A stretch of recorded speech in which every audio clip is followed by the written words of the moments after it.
Có bao giờ bạn từng nghe ai đó thì thầm trong đêm rằng tôi thấy mẹ tôi về, đứng lặng ở cuối giường, nhưng bà đã mất từ 3 ngày trước. Giọng người kể không run, nhưng ánh mắt họ thì hoảng loạn. Họ kể như người mộng du, như thể ký ức ấy không còn là chuyện của riêng họ, mà là một điều gì đó len lỏi từ thế giới bên kia, vừa thân quen, vừa xa xăm, vừa thật, vừa không dám tin. Những câu chuyện như vậy thường không ai dám kể lớn tiếng. Người ta sợ, không phải chỉ sợ hồn ma, mà sợ chính cái cảm giác rằng phía sau cuộc đời này còn một điều gì đó đang nhìn lại mình. Trong giáo lý nhà Phật có một câu rất ngắn nhưng đủ làm người sống phải lạnh gáy. Tâm còn vướng mắc thì thần thức chưa siêu thoát. Nghĩa là gì? Nghĩa là khi một người lìa đời mà lòng còn luyến ái, còn oán hận, còn day dứt hoặc chưa kịp nói một lời cuối, thì linh hồn họ sẽ ở lại, không tan, không đi, không đầu thai, không tiêu diêu. Chỉ quanh quẩn đâu đây, giữa hai thế giới. Và rồi, những câu chuyện bắt đầu lan truyền. Một bóng áo trắng bên bờ suối cạn. Tiếng ru em vọng lên từ ngôi mộ cổ. Đôi mắt ai đó lặng lẽ dõi theo từ trong tấm di ảnh mờ. Mỗi tôn giáo, mỗi niềm tin đều có cách lý giải riêng cho điều mà khoa học gọi là ảo giác hậu tang lễ. Nhưng còn những chi tiết trùng khớp đến rợn người. Những nhân chứng không hề quen biết nhưng kể cùng một chuyện. Hay những bí mật bị vạch trần bởi một giấc mơ. Trong video hôm nay, tôi xin mời quý vị cùng tôi mở từng cánh cửa. Mỗi cánh cửa là một câu chuyện được kể lại từ người thật, việc thật, trải dài từ núi rừng Tây Bắc cho đến giáo đường cổ ở Huế, từ ánh sáng thiền định Tây Tạng cho tới âm khí trong hang đá Quảng Bình. Chúng ta sẽ cùng khám phá 10 bí ẩn về cõi âm qua lăng kính của Phật giáo, Công giáo, Đạo giáo và cả tín ngưỡng dân gian Việt Nam. Những câu chuyện này không đơn thuần chỉ để hù dọa, mà để ta dừng lại, lắng nghe và tự hỏi, nếu thật sự có một cõi khác phía sau tấm màn vô hình, thì điều gì khiến một linh hồn không thể rời đi? Phải chăng là lời thề, là tội lỗi, là tình thương? Hay chỉ đơn giản là một tiếng gọi chưa kịp thốt thành lời? Mỗi câu chuyện là một mảnh gương. Mỗi nhân vật là một người giống chúng ta, đã từng sống, từng yêu, từng sai lầm, từng tiếc nuối. Và khi gương soi vào gương, liệu chúng ta có thấy được mình trong những vết nứt của họ? Bạn đã sẵn sàng bước vào thế giới của những điều chưa có lời giải chưa?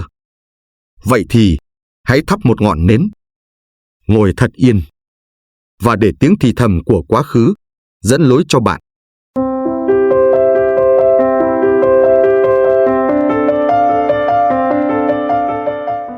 Một, căn phòng lạnh ở Bảo Lộc, lời cảnh báo từ cõi âm. Có những linh hồn không đi, không phải vì họ không muốn, mà vì họ chưa được phép. Và mỗi đêm họ lại tìm về, gõ cửa. Trên một ngọn đồi nhỏ phủ mũ ở vùng Bảo Lộc có một ngôi chùa cổ, mái ngói phủ rêu xanh, tường rêu loang lổ vì sương núi ngấm vào năm tháng. Người dân quanh vùng gọi ngôi chùa ấy bằng cái tên đầy tôn kính, Thiền viện Như Ảnh. Không phải vì chùa lớn, không phải vì chùa giàu, mà vì nơi đó từng là nơi nhập thất của một vị cao tăng, người được đồn rằng sau khi viên tịch, linh hồn ngài không siêu sinh, mà ở lại giữa cõi dương và âm, như một chiếc bóng chưa tan. Năm ấy, một vị thầy trẻ từ Huế được cử đến tu tập và chăm sóc chùa. Tên thầy là Minh Trí, mới ngoài 30, gương mặt sáng sủa, giọng nói nhẹ nhàng, đôi mắt trầm tư như đã nhìn thấy nhiều điều vượt ngoài tuổi trẻ. Thầy chọn chùa Như Ảnh không vì danh tiếng, mà vì thầy nói muốn sống cùng mây và thiền. Lúc đầu, tất cả đều êm đềm. Thầy dậy từ 4 giờ sáng, tụng kinh A-di-đà, trưa ăn cơm chay một mình, chiều chăm vườn cúc và nấu nước trà sen. Đêm về, chỉ còn tiếng chuông gió và hương nhang lặng lẽ. Cho đến đêm thứ 49, sau khi dọn dẹp trai phòng và niệm Phật, thầy Chí lên giường sớm hơn thường lệ. Ngoài trời sương răng mờ, ánh trăng như sợi khói trắng len qua cửa giấy. Mỗi ngày đều tĩnh lặng như thế. Cho đến đêm đó, một tiếng động khẽ vang lên, 3 tiếng gõ nhẹ, cốc, cốc, cốc. Thầy mở mắt, tưởng gió đập vào cánh cửa gỗ cũ, nhưng khi ra nhìn, cánh cửa vẫn khép kín, bên ngoài chỉ có sương và bóng cây lay động. Thầy quay lại giường, nhưng 3 tiếng gõ lại vang lên. Lần này, rõ hơn, rất gần, ngay bên tai. Rồi một ngày nọ, tiếng gõ xuất hiện đều đặn, mỗi đêm, lúc đúng 2 giờ 33 phút. 3 tiếng, không hơn, không kém. Cả chùa chỉ có mình thầy Trí, không kẻ trộm, không ai đến viếng. Cũng không có gió, không một cánh chim. Chỉ có tiếng gõ, cứ như thể ai đó đang chờ và biết thầy đang thức. Dần dần, trong lòng thầy nảy sinh cảm giác kỳ lạ, không phải sợ, mà là thương xót. Một cảm giác bi thương âm ỉ lan tỏa trong không khí, như thể có người đang quỳ lặng trước cửa, chờ được nghe một lời tụng, một tiếng niệm danh hiệu Phật để được siêu sinh. Vì điều đó mà thầy bắt đầu thay đổi thời khóa. Mỗi đêm, đúng 2 giờ, thầy dậy, quỳ trước bàn Phật tụng chú vãng sanh. Không cầu an, không hồi hướng cho ai cả, chỉ đọc, vì thầy linh cảm, ai đó đang lắng nghe. Đêm thứ 7 sau khi tụng kinh giữa khuya, thầy mở cửa. Không ai cả. Nhưng trên nền gạch ẩm, có dấu chân, chân trần, nhỏ, cũ. Dấu chân dừng lại đúng nơi tiếng gõ từng vang lên, rồi mất hút. Sáng hôm sau, thầy đem chuyện kể lại với người giữ chùa cũ dưới chân đồi, một cụ ông đã ngoài 80, từng quét lá sân chùa suốt hơn nửa đời. Nghe xong, cụ chỉ lặng lẽ rót nước, không nói gì. Đợi thầy ra về, cụ mới khẽ lẩm bẩm: chắc ngài vẫn chưa siêu thoát. Cho đến khi cuối cùng, đêm thứ 21, sau thời tụng kinh, thầy thiếp đi trên sập gỗ. Trong giấc mơ, thầy thấy mình đứng giữa biển mây trắng xóa, yên tĩnh đến lạ. Giữa làn mây, có một bóng áo nâu chắp tay bước chậm về phía cổng chùa, dáng người cau gầy, lưng hơi còng, bàn tay gầy guộc nhưng ánh mắt vô cùng hiền hậu. Vị ấy quay lại, nhìn thầy, không nói, chỉ chắp tay, cúi đầu, rồi biến mất trong mây. Sáng hôm sau, không còn tiếng gõ nữa. Câu chuyện tưởng chừng đã khép lại như một nốt nhạc nhẹ cuối bài kinh, nhưng không ai từng kể với thầy rằng vị sư cũ ấy, người mà thầy thấy trong mộng, năm xưa đã từng phạm một điều giới nặng và ra đi giữa sự im lặng của cả tăng đoàn. Không có lễ nhập tháp, không có lời tiễn biệt, chỉ một chiếc áo nâu treo lại trên vách và một bức thư không ký tên. Thầy Trí chưa bao giờ đọc được lá thư đó, nhưng nó vẫn còn được cất ở đâu đó trong thư viện cũ, phía sau tủ sách nứt chân mối mọt.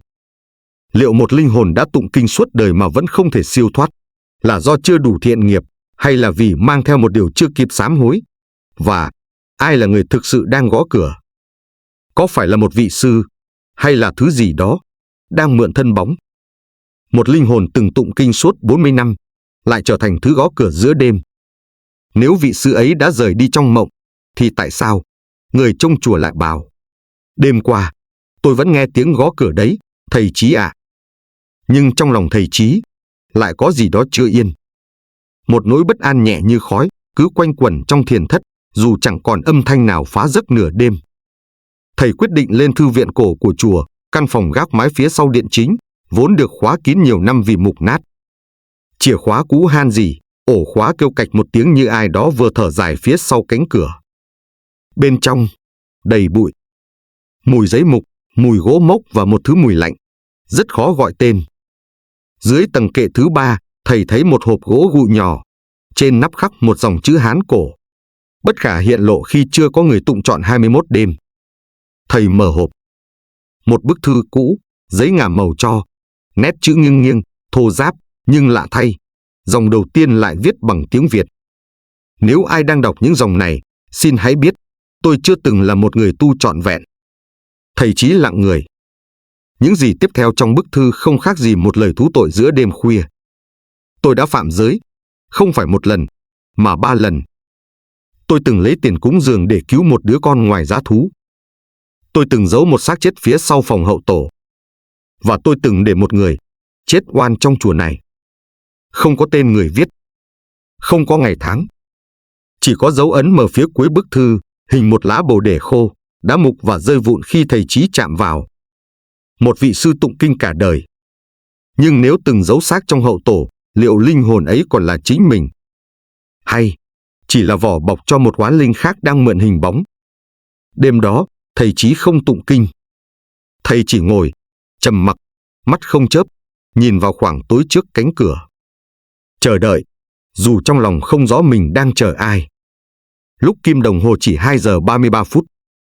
3 tiếng gõ lại vang lên. Không phải ngoài cửa, mà trên vách gỗ, ngay phía sau lưng thầy. Thầy Chí quay phát lại. Tường gỗ vẫn im lặng, nhưng trên đó là dấu tay.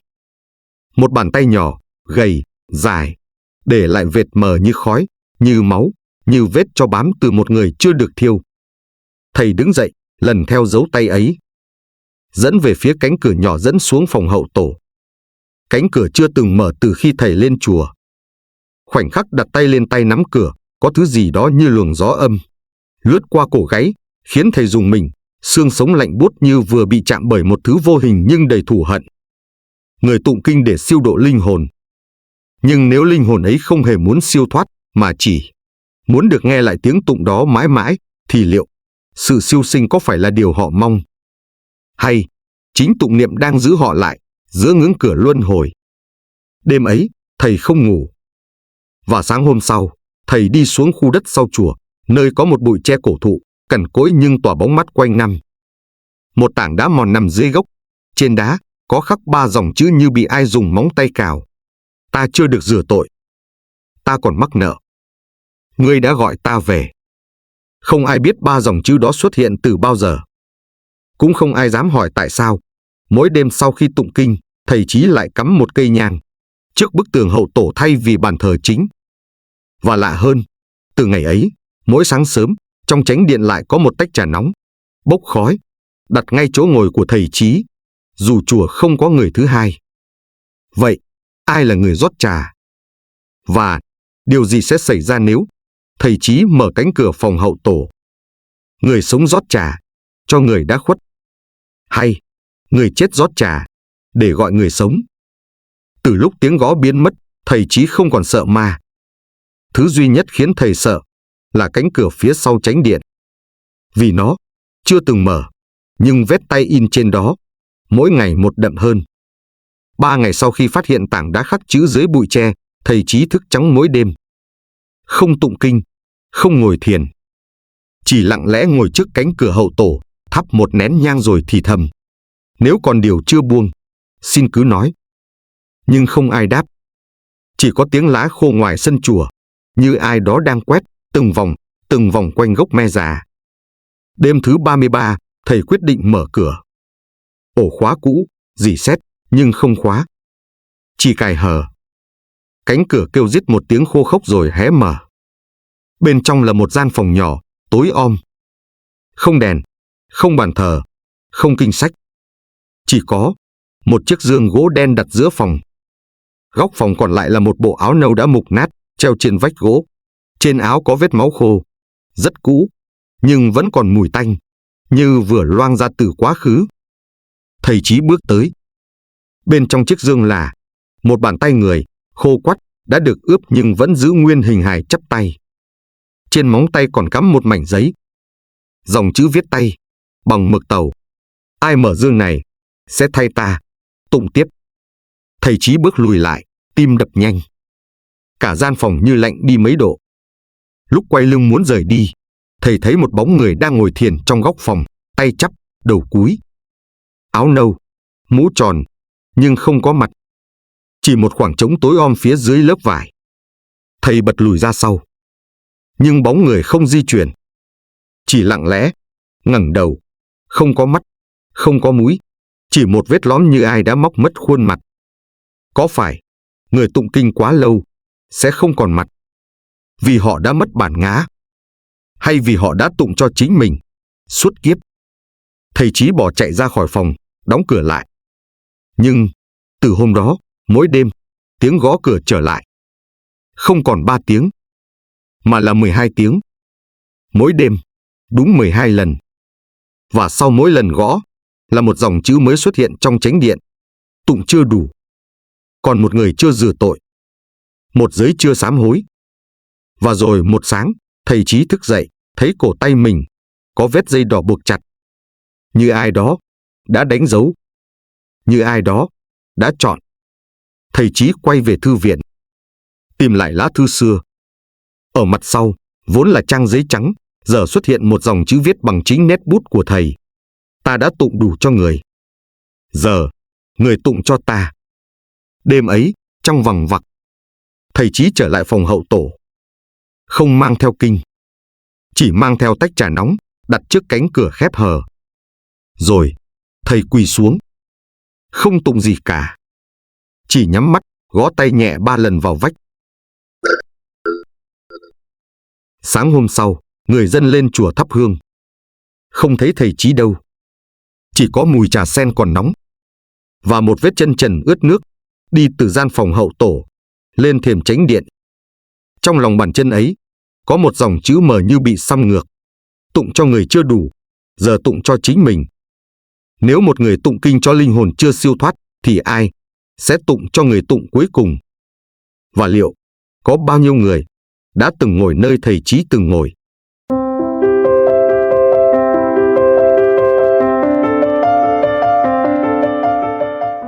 Hai, bức thư gửi về từ nghĩa địa, Công giáo và tiếng gọi chuộc lỗi. Một lá thư viết bằng nét chữ người đã chết, nhưng tem vẫn còn ướt mực. Có những lời hứa khi còn sống không kịp giữ, thì linh hồn sẽ gửi lại qua đường bưu điện của cõi âm. Bà Maria Hạnh năm nay ngoài 70, ở một mình trong căn nhà nhỏ cuối con dốc Trần Hưng Đạo, Đà Lạt.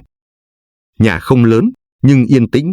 Trước hiên có một cây hồng sai trái, mùa nào cũng rụng rơi từng quả mềm trên nền đá rêu xanh. Bà sống lặng lẽ, thanh đạm.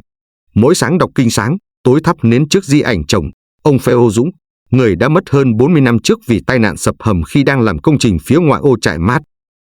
Từ ngày ông mất, bà không đi bước nữa. Mỗi ngày vẫn trò chuyện với tấm ảnh chân dung phai màu treo trên tường. Bà tin, ông vẫn còn đâu đó quanh mình. Không phải trong giấc mơ, mà trong hơi sương lạnh mỗi sáng. Trong tiếng dao bánh canh vang vọng từ triền đồi. Và nhất là, trong tiếng gió đập khẽ vào cửa sổ mỗi khi bà thì thầm lời nguyện. Chúa ơi, nếu có thể, cho con nghe lại một lần tiếng của ổng. Và cuộc sống của bà cứ thế trôi qua, nhẹ nhàng như khói trà trên bàn gỗ. Người hàng xóm gọi bà là bà Cố, bởi lối sống giống một sơ già về hưu, suốt ngày cầu nguyện, không bao giờ mở tivi, cũng không có điện thoại thông minh. Chỉ có một chiếc radio cũ, một cuốn kinh thánh và một tủ nhỏ đầy thư từ của chồng từ thời trai trẻ, những bức thư ông viết trong những năm đi làm công trình xa nhà. Nhưng một sáng đầu tháng 10, khi bà vừa rửa mặt ngoài giếng, thì người đưa thư, cậu Vinh, đến.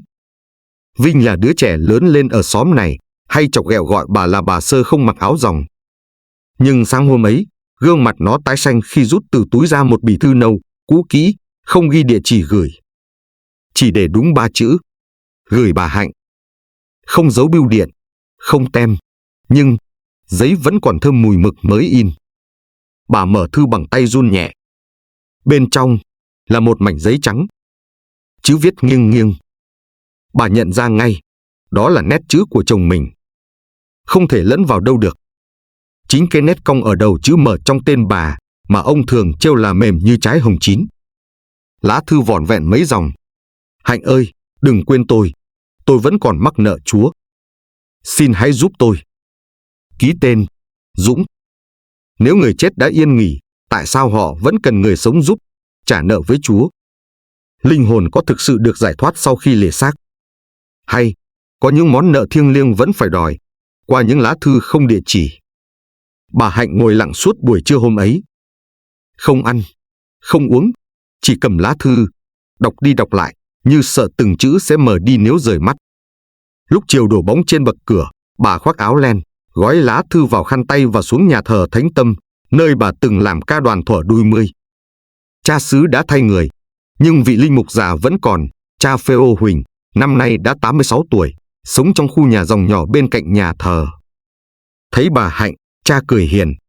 Lâu lắm rồi con mới đến, hôm nay Chúa gọi con gì vậy? Bà không nói gì, chỉ mở khăn tay, đưa lá thư ra. Cha Huỳnh vừa nhìn thấy chữ viết đã khựng lại. Tay run run như vừa chạm vào di ảnh của người thân đã mất từ rất lâu. Cha ngồi lặng một lúc rất lâu. Rồi ông nói, giọng như gió thoảng sau lớp áo ròng. 30 năm trước, ta từng thấy một lá thư giống vậy. Cũng nét chữ người đã khuất. Và rồi, một điều kỳ lạ xảy ra trong căn phòng mà người ấy từng sống. Đêm ấy, bà Hạnh không ngủ được. Bà đặt lá thư bên chân đèn, nhìn chằm chằm vào ảnh chồng. Gió ngoài hiên rít lên từng cơn. Nhưng trong lòng bà là một cơn bão khác. Vì suốt 40 năm qua, bà vẫn tin ông đã thanh thản. Vậy, thứ gì đang gửi thư về? Và tại sao trong đêm khuya, khi bà vừa tắt đèn, bà nghe thấy tiếng ai đó gõ 3 lần nhẹ vào tấm ván dưới giường. Một lá thư từ cõi chết, gửi về cho người sống. Nhưng điều đáng sợ hơn không phải là lá thư, mà là người thứ hai cũng nhận được nó. Cùng chữ viết, cùng lời nhắn, cách nhau 30 năm. Cha Huỳnh đã từng giữ im lặng suốt 3 thập kỷ. Vì người nhận lá thư đầu tiên đã chết sau 3 ngày. Và trước khi chết, cũng nghe thấy tiếng gõ dưới sàn giường. Sáng hôm sau, bà Hạnh đến nhà thờ, mang theo lá thư và một hộp gỗ nhỏ chứa toàn bộ thư từ của chồng mình. Bà muốn xác minh, không phải để kiểm tra thật giả, mà để tìm một điều gì đó chưa từng được nói ra. Cha Huỳnh ngồi lặng trong phòng khách, ánh nắng chiếu xuyên qua ô cửa kính màu vé Đức Mẹ. Ông ngắm từng bức thư bà trải ra trên bàn. Chữ viết đều giống nhau. Từ cách đặt dấu hỏi, dấu phẩy, đến cả cái thói quen xuống dòng giữa câu, một nét riêng của ông Dũng mà chỉ người thân mới nhận ra. Cha không nói gì. Chỉ lấy từ ngăn tủ một phong thư cũ kỹ đã ngả màu, bọc trong ni lông để khỏi rách. Bà Hạnh mở ra. Nét chữ giống hệt. Đây là thư của bà Lành. Năm 1993, cũng ở xóm Đồi Cúc này. Bà sống một mình, chồng mất trong chiến tranh. Bà cũng nhận được thư như vậy. Cũng là chữ chồng. Và cũng ghi, tôi còn mắc nợ Chúa. Bà Lành chết sau đó 3 ngày. Tim ngừng đập lúc nửa đêm, mặt vẫn hướng về cửa sổ, như đang chờ một ai đó quay về. Cha Huỳnh kể, trước khi mất, bà ấy cũng đến nhà thờ để xưng tội, nhưng lại không nói ra tội gì. Chỉ quỳ khóc, rồi lặng lẽ trở về. Cha Huỳnh vẫn giữ thư, không nói với ai. Vì chính ông cũng không tin vào điều mình đã thấy. 2 linh hồn, 2 người vợ. Cùng một lá thư. Cùng một lời nhắn từ người chồng đã khuất.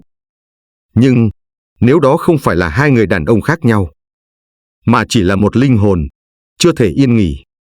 Và nếu ông Dũng chưa thật sự siêu thoát, thì cái xác nằm trong mộ ấy là gì? Đêm đó, bà Hạnh về nhà, đặt lại lá thư lên bàn thờ. Lúc bà vừa tắt đèn, đang định nằm xuống thì lộp cộp, 3 tiếng gõ lại vang lên dưới sàn giường. Nhưng lần này, không phải dưới chân, mà là ngay dưới lưng bà. Bà bật dậy, mở đèn, im lặng, chỉ có tấm hình ông Dũng trên bàn thờ. Nghiêng nhẹ về một bên, như vừa bị ai đó chạm vào. Nếu một linh hồn có thể gửi thư về trần thế, thì liệu họ có thể ở ngay trong căn phòng mình từng sống? Không hiện hình, không quấy phá. Chỉ gõ, chỉ nhắn, chỉ chờ. Một người sống đủ tin tưởng để đào lên, điều không ai dám đào. Bà Hạnh bắt đầu nhớ lại những giấc mơ cũ. Những lần trong đêm, bà thấy chồng gọi, nhưng không bao giờ nói rõ điều gì. Chỉ đứng ngoài sân, dưới bóng cây hồng. Bóng ông kéo dài, quần áo ướt đẫm như vừa bước lên từ lòng đất. Bà từng cho là mộng. Nhưng giờ, có lẽ đó là sự thật. Một sự thật vẫn nằm đâu đó trong căn nhà này. Hoặc bên dưới. Sáng hôm sau, bà lật lại từng viên gạch dưới sàn gỗ nơi giường bà nằm. 1 viên, 2 viên, rồi 3. Cho đến khi một mảnh gạch kêu cộp lạ thường, giống bên dưới. Bà dừng lại, tay run. Vì bà biết, thứ nằm bên dưới không phải là đất. Người chồng đã chết 40 năm gửi thư về xin chuộc lỗi. Nhưng thứ được chôn dưới giường không phải thư, mà là lưỡi dao từng đâm ông đến chết. Trong căn nhà yên tĩnh ấy, một góc sàn gạch đã được thay bằng xi măng non. Chẳng ai chú ý. Cho đến khi tiếng gõ phát ra từ chính chỗ đó, giữa đêm yên tĩnh. Bà Hạnh dùng chiếc đục sắt cú đập nhẹ quanh viên gạch. Mỗi nhịp, âm thanh vọng lại ngày một khác. Đến viên thứ 6, mảnh gạch vỡ toạc, lộ ra phần xi măng bị nứt gãy như từng bị ai đó đập vội, lấp vội. Phía dưới là một hốc đất nhỏ. Và bên trong là một hộp thiếc sét gì, bị bọc bởi 3 lớp vải ni lông đã mùn mục. Bà kéo ra, cả căn phòng lạnh hẳn đi. Mùi hôi, như thể cái gì đó đã phân hủy từ rất lâu, rồi được ướp bằng máu khô. Bà run tay mở nắp.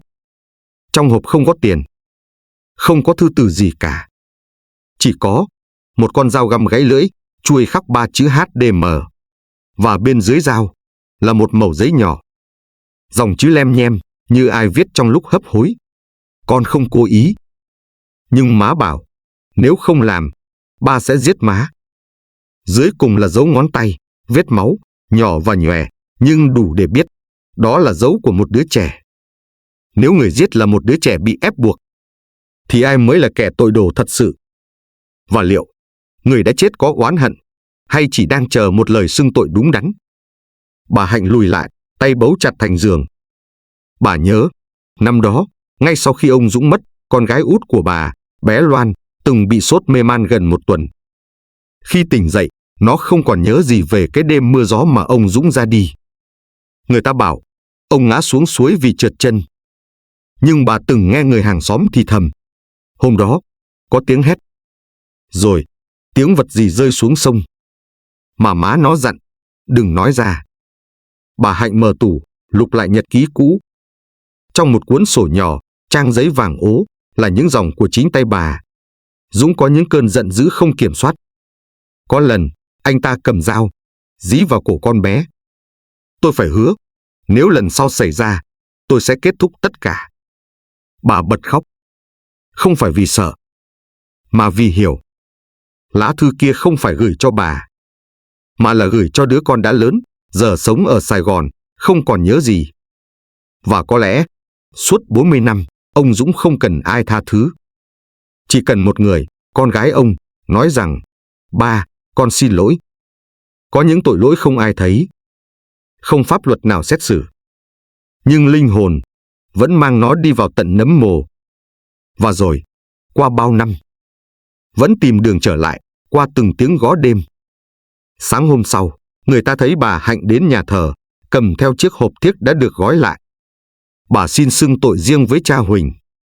Không ai biết bà nói gì, chỉ biết tối hôm đó, lần đầu tiên sau 40 năm, tấm ảnh của ông Dũng trên bàn thờ tự rơi xuống.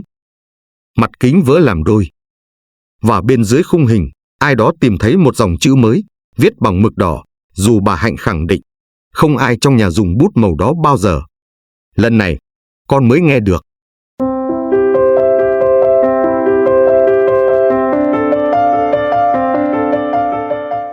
Ba, cánh cổng đá ở Nghệ An, đạo giáo và cõi giới trung chuyển. Một bức ảnh, có gương mặt thứ 6. Dù nhóm chỉ có 5 người. Và gương mặt ấy không hề thuộc về ai còn sống. Nơi họ đến là một khe đá bị lãng quên giữa núi non u tịch ở Nghệ An. Dân bản gọi là cổng trời âm. Vì người vào rồi, không còn thấy đường ra như lúc trước. Hè năm ngoái, một nhóm 5 thanh niên từ Vinh rủ nhau đi trekking khám phá vùng rừng đá Vũ Quang, khu vực giáp ranh giữa Nghệ An và Hà Tĩnh. Một nơi ít người lui tới, không có sóng điện thoại, không homestay, không cả tiếng chó sủa.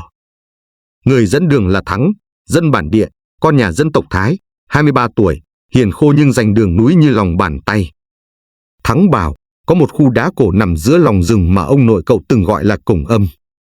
Nghe đồn, hồi xưa có đạo sĩ từng ẩn tu ở đó. Sau này dân làng dựng miếu, thờ một vị không tên. Vì tò mò, và cũng vì máu phiêu, cả nhóm quyết định vào thử. Sau gần nửa ngày băng rừng, họ đến được nơi. Một khe đá dựng đứng, mở ra 2 vách như 2 cánh cổng. Đá màu xanh rêu, có vân lạ như dấu tay loang lổ. Chính giữa vách là một khoảng trống lớn, hình tròn, như ai đó từng khoét bằng lưỡi đục cổ. Nhóm dừng chân ăn trưa, rồi Nam, người mê nhiếp ảnh, giơ máy chụp toàn cảnh. Họ chụp nhiều kiểu, tự sướng, cười đùa, đứng xếp hàng giơ tay chữ V. Đêm đó, khi về lại lán, Nam lôi máy ảnh ra xem. Tất cả đều bình thường. Chỉ có tấm ảnh cuối cùng, nhóm chụp trước khe đá cổ.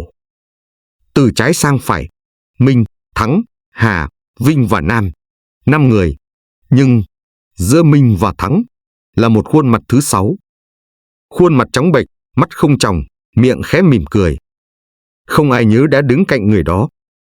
Không ai nhớ đã cho ai chen vào. Cả nhóm bật dậy. Minh thì nôn, Hà thì khóc. Vinh thì vớ luôn máy ảnh ném vào bếp củi. Nhưng Nam kịp rút thẻ nhớ. Nếu linh hồn không thể in lên ảnh, thì ai hoặc thứ gì đã mượn ánh sáng để lộ diện giữa ban ngày? Và nếu đó không phải ma, thì phải chăng có một cõi giới khác chỉ hiện ra lúc ta vô tình bấm máy? Đêm ấy, cả nhóm không ngủ. Riêng Thắng, người dẫn đường, từ lúc xem ảnh thì ngồi lìm một góc, không ăn không nói. Mắt cậu lạc thần. Đến khuya, khi mọi người vừa chợp mắt, Thắng lẳng lặng rời lán, bỏ đi vào rừng. Không ai hay biết. Cho đến khi sáng ra, họ phát hiện dấu chân dẫn thẳng vào khe đá cổ và biến mất ngay mép khe. Không còn dấu quay về. Họ lục tìm cả ngày. Không có xác, không có tiếng kêu. Chỉ có vách đá lạnh và tiếng gió rít như ai đó đang thì thầm bằng tiếng cổ. Khi trời sắp tối, Minh đứng lại trước khe đá, chắp tay niệm Phật theo thói quen của mẹ. Và ngay lúc ấy, từ khe đá, một tiếng gõ vang lên, 3 tiếng, khô, nặng, như có ai đó đang gõ từ phía bên kia cánh cổng đá. Người mất tích trở về sau một ngày một đêm. Nhưng đôi mắt nhìn xuyên qua cả người đối diện. Thắng trở về vào lúc mờ sáng, không nói, không cười. Chỉ cúi đầu và liên tục vẽ một ký hiệu kỳ lạ lên vách lán bằng máu khô trên ngón tay mình.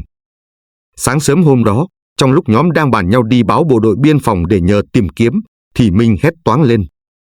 Thắng đang ngồi trước khe đá. Áo rách, chân dính bùn, mặt bám đầy vết cào nhỏ.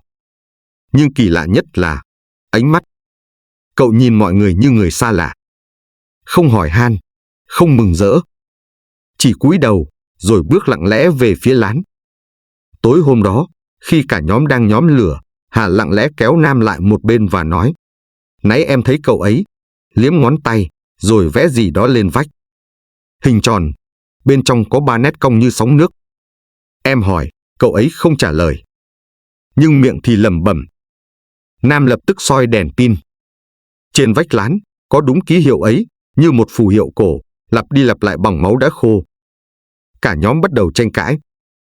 Minh thì bảo phải đưa Thắng xuống núi, nhưng Thắng không chịu. Cậu chỉ thì thầm một câu. Phía sau khe đá là chỗ người chết chưa đi. Vinh, vốn là người cứng bóng vía nhất nhóm, bật dậy. Mày nói gì vậy? Có phải mày đang đùa không đấy? Thắng ngừng đầu. Mắt mở to. Rồi cậu cười.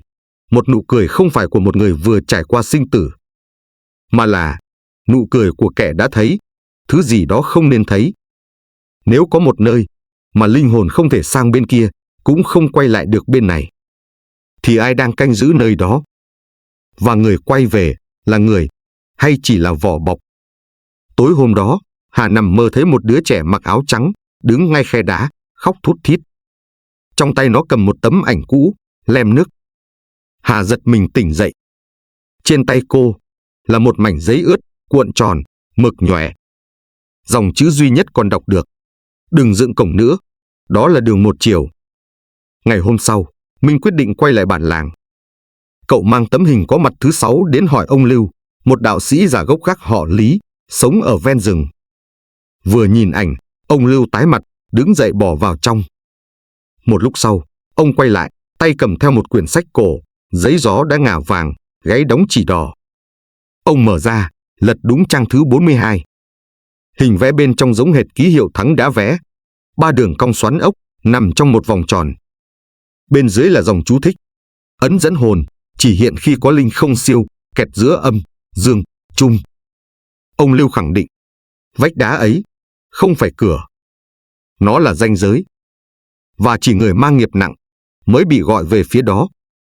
Mà khi đã quay về, họ mang theo dấu ấn. Nam quay lại lán, soi đèn. Thắng đang ngủ, lưng quay về phía cửa. Trên gáy cậu là vết bớt tròn đỏ, hệt như cái ấn trong sách. Nam thầm thì, nếu đó là dấu dẫn hồn, thì ai là người đang ngủ trong lán với tụi mình? Muốn giải thoát cho linh hồn chưa siêu thoát, phải gọi đúng tên họ 3 đời của họ. Nhưng nếu linh hồn đó không phải người trong gia phả, thì ai là kẻ đang mang hình hài của người sống? Nếu không lập đàn tế trước ngày trăng tròn, dấu ấn sẽ chuyển sang người kế tiếp, và cánh cổng sẽ mở từ 2 phía. Chiều hôm đó, nhóm thanh niên quyết định ở lại cùng đạo sĩ Lưu lập đàn tế ngay tại khe đá. Ông Lưu vẽ bùa bằng máu gà trống, kết ấn bằng dây chỉ đỏ, đặt tượng quan đế trấn trận. Họ dựng đàn vào lúc 11 giờ đêm, khi sương bắt đầu bốc lên như khói và dừng lặng như nghẹn thở. Thắng bị trói nhẹ tay, đặt giữa đàn, mắt vẫn mở, nhưng không hồn. Đôi mắt ấy không nhìn ai, mà xuyên qua mọi người. Nam thầm nghĩ, cậu ấy đang nhìn cái gì đó mà tụi mình không thấy. Cha ông Lưu từng dặn, cõi chung không ở trên, không dưới, mà song song với ta. Khi người trần vô tình bước nhầm, họ mang theo thứ không thuộc về thế giới này. Lúc nghi thức đến phần tụng chú giải hồn, ông Lưu vung gậy chỉ vào vết bớt sau gáy Thắng. Bỗng Thắng gào lên, không phải bằng tiếng Việt, mà là thứ tiếng lạ, cổ, như một thứ phương ngữ vùng biên đã tuyệt chủng. Người già trong bản bảo, tiếng ấy giống tiếng trài hồn của người Mường Cổ. Và rồi, ngay giữa vòng đàn, Thắng bắt đầu vẽ loạn lên đất bằng móng tay mình. Dấu vẽ loang máu, tạo thành một ký hiệu khổng lồ, 3 sóng nước, uốn quanh một vòng tròn.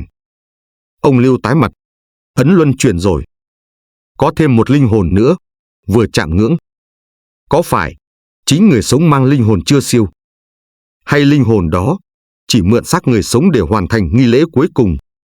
Và nếu vậy, liệu có phải mọi nghi thức mà con người làm thực ra là giúp người chết làm điều họ chưa kịp làm lúc còn sống?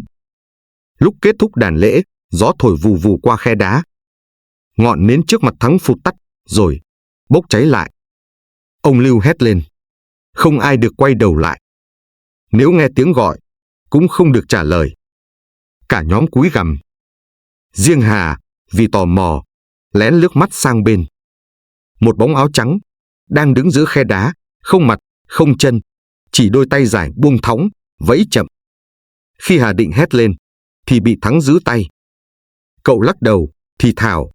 Không phải tao, tao cũng chỉ vừa quay về. Sáng hôm sau, nhóm rời rừng. Thắng tỉnh táo, không còn nhớ gì sau buổi tối hôm đó. Nhưng khi quay lại khe đá để đốt nhang tiễn biệt, họ phát hiện. Trên tảng đá giữa khe, có một dấu tay máu, còn tươi. Không phải 5 ngón, mà là 6 ngón. Và bên dưới, bằng chữ M khắc trong đá. Chưa đủ người thay thế.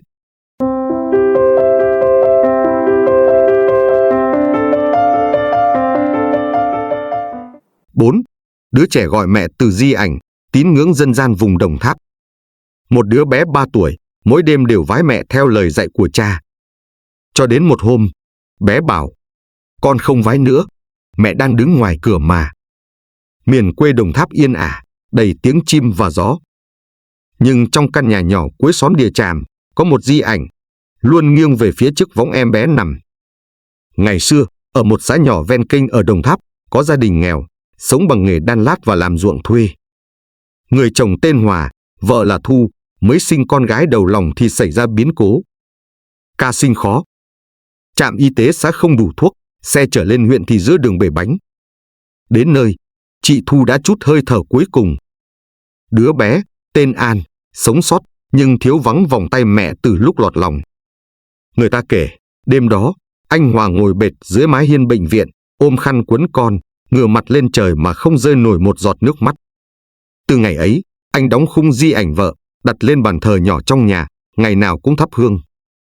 Con gái lớn dần trong tiếng ru hư ảo, trong giọng kể của cha về một người mẹ chưa từng được nhìn mặt, và trong ánh mắt từ một tấm ảnh, luôn dõi về phía trước võng con bé nằm. Bé An 3 tuổi, bắt đầu bi bô, biết nói rành rọt. Mỗi đêm, trước khi ngủ, anh Hòa tập cho bé vái bàn thờ mẹ. 3 cái, không sai. Bé cũng quen dạ, vừa vái vừa nói. Con chào mẹ Thu. Cho đến một đêm mưa, điện cúp. Trong ánh đèn dầu mờ mờ, bé đứng nhìn ảnh mẹ rất lâu. Rồi quay lại, nói tỉnh queo. Ba ơi, mẹ không nằm trong hình nữa đâu. Mẹ đứng ngoài cửa. Mẹ cười với con. Anh Hòa tưởng con bé nằm mơ, hỏi lại thì bé gật đầu, còn chỉ tay về phía cửa buồng, nơi gió thổi làm màn cửa bay lật phật. Một đứa trẻ chưa từng thấy mặt mẹ. Làm sao có thể tả đúng màu áo, kiểu tóc, giọng nói. Và nếu thật sự có người đứng ngoài cửa, tại sao chỉ mình con bé thấy? Từ hôm đó, bé An không chịu vái ảnh mẹ nữa. Mỗi lần cha nhắc, bé lắc đầu. Không cần đâu. Mẹ nói mẹ không thích bị để trong hình. nhất là khi không có mắt. Anh Hòa giật mình. Tấm ảnh bà Thu là ảnh chụp vội, cũ kỹ, chỉ có một nửa gương mặt rõ. Mắt bên phải mờ nhòe do ánh sáng lóa. Nhiều người nhìn vào, thấy giống như một người không có mắt phải. 3 hôm sau, anh Hòa đem ảnh xuống, bọc kỹ rồi đốt. Anh nói, nếu em còn vương, thì xin nhẹ bước. Đừng hiện về nữa, con nó còn nhỏ. Đêm ấy, bé An sốt cao, mê man. Miệng không ngừng thì thào. Ba, mẹ khóc, mẹ buồn lắm. Một người mẹ vừa mất đã được đốt di ảnh. Nhưng đêm đó, gương mặt bà hiện ra trên trần nhà, ngay phía trên đầu đứa con gái nhỏ. Bé An sốt cao suốt 2 ngày. Mỗi lần chợp mắt là bé gọi mẹ ơi giữa cơn mê. Rồi khóc nấc như thể ai đó vừa quay lưng bỏ đi, ngay trong giấc mơ. Anh Hòa sợ quá, chạy lên miếu đầu làng mời thầy Lữ, một người chuyên cúng đất, bắt vong cho dân miền sông nước. Thầy già, dáng mảnh khảnh, mắt sáng như đèn dầu lúc canh khuya, đến nơi không vội cúng mà, nhìn chằm chằm vào vách tường đối diện giường bé An. Ở đó là nơi ngày trước anh Hòa treo ảnh vợ. Chỗ tường giờ đã trống, nhưng vẫn còn một vết ám vàng hình chữ nhật. Và đặc biệt, phía trên có 2 dấu nhỏ mờ mờ, như dấu mắt vừa in vào vách. Thầy Lữ lặng người, rồi nói, tấm ảnh không còn, nhưng linh hồn vẫn ở đây. Mắt không có trong hình, tức là người chết chưa được nhìn thấy con lần cuối. Vậy thì, làm sao họ chịu rời đi? Anh Hòa thẫn thờ. Câu nói như một nhát dao khoét sâu vào nỗi áy náy đã lâu anh giấu kín. Ngày chị Thu mất, anh chưa kịp cho con bú sữa mẹ. Cũng không có ảnh gia đình. Không có bàn tay nắm lấy nhau lúc cuối đời. Chỉ có một bức ảnh cũ, rồi cũng bị thiêu. Và giờ, con gái đang sốt. Mà trên gương mặt bé, giữa trán, nổi lên một vệt đỏ mờ như ngón tay ai vừa chạm khẽ. Phải chăng, người chết không buông là vì người sống đã đốt mất điều duy nhất giúp họ hiện diện? Nếu thế, liệu việc thắp nhang mỗi ngày là giúp người khuất an nghỉ? Hay là buộc họ phải ở lại trong tấm ảnh, trong làn khói, trong ký ức chưa được buông? Đêm hôm đó, bé An ngủ mê man. Anh Hòa thì ngồi bên giường, tay nắm tay con. Đèn dầu bập bùng. Trên trần nhà, có lúc, anh thấy ánh sáng rung lên như hình dáng ai đó đang khom người, như cúi xuống nhìn đứa trẻ. Sáng hôm sau, bé tỉnh dậy, không sốt, nhưng điều đầu tiên bé hỏi lại làm anh Hòa chết lặng. Ba ơi, sao đêm qua mẹ ngồi mà không có mắt? Con sợ, nhưng mẹ vẫn cười.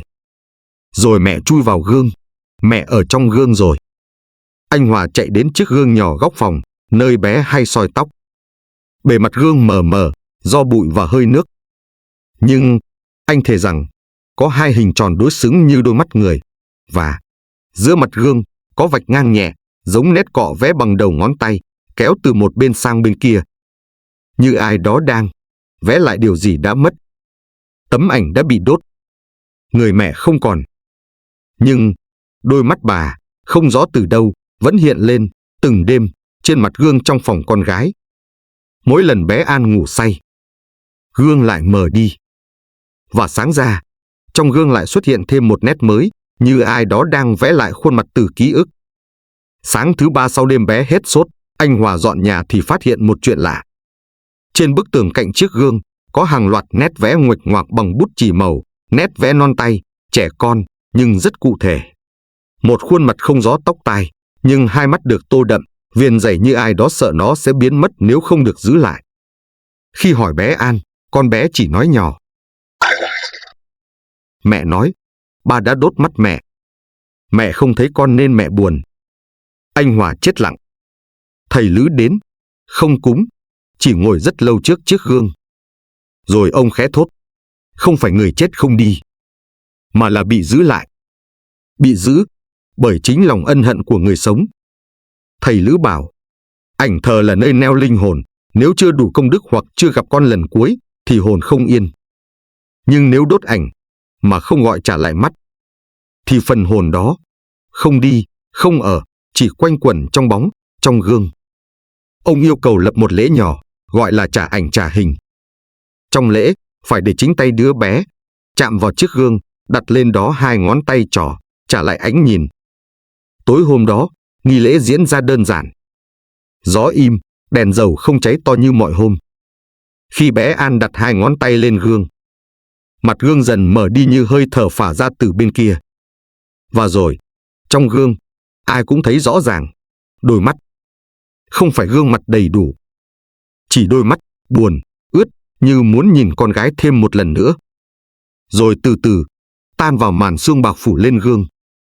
Và biến mất. Nếu người chết còn ở lại chỉ vì một ánh nhìn bị tước đi, thì người sống, khi vội vàng đốt quá khứ, liệu có biết mình cũng đang tự thiêu đốt một phần linh hồn mình? Và nếu đứa bé là cầu nối, thì có bao nhiêu đứa trẻ đang gánh những niềm đau, mà không biết gọi tên là gì? Sau lễ, mọi thứ trở lại bình thường.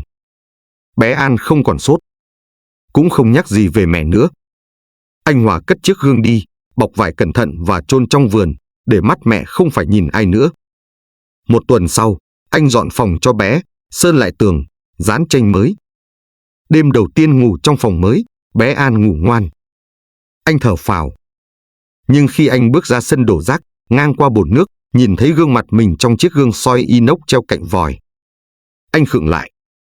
Trên mặt gương có một nét vẽ mờ, một đường cong nhỏ, rồi thêm một đường nữa, đối xứng. 2 đường nét ấy nằm đúng vị trí đôi mắt. Và ngay dưới mép gương, có ai đó đã viết bằng bút chì: "Con thấy rồi, mẹ đừng buồn nữa."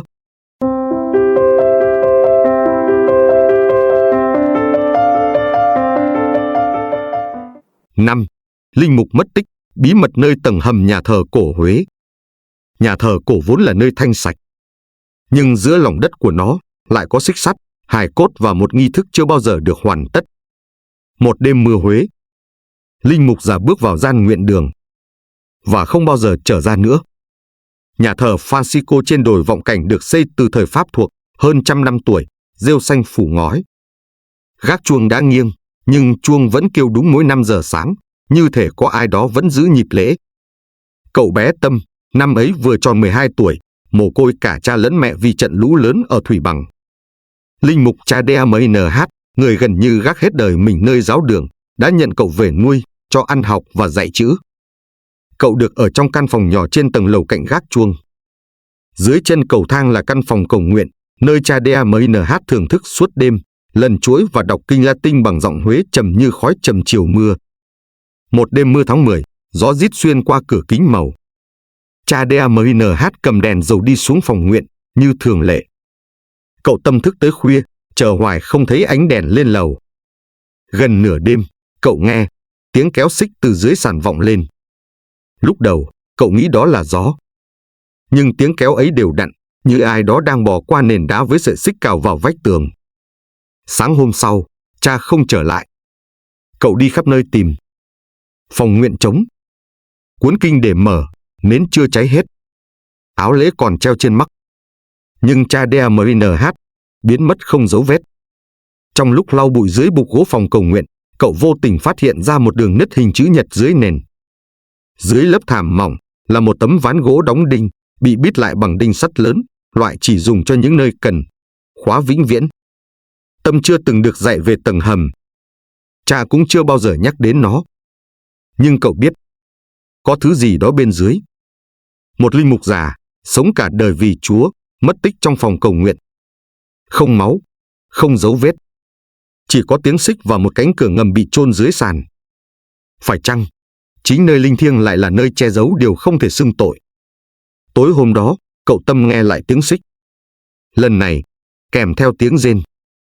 Một tiếng thở, dài và khô, như từ cổ họng ai đó đã không nói suốt nhiều năm. Cậu không dám ngủ. Chỉ nằm nghiêng, nhìn ánh đèn đỏ mờ từ phòng cầu nguyện hắt lên trần.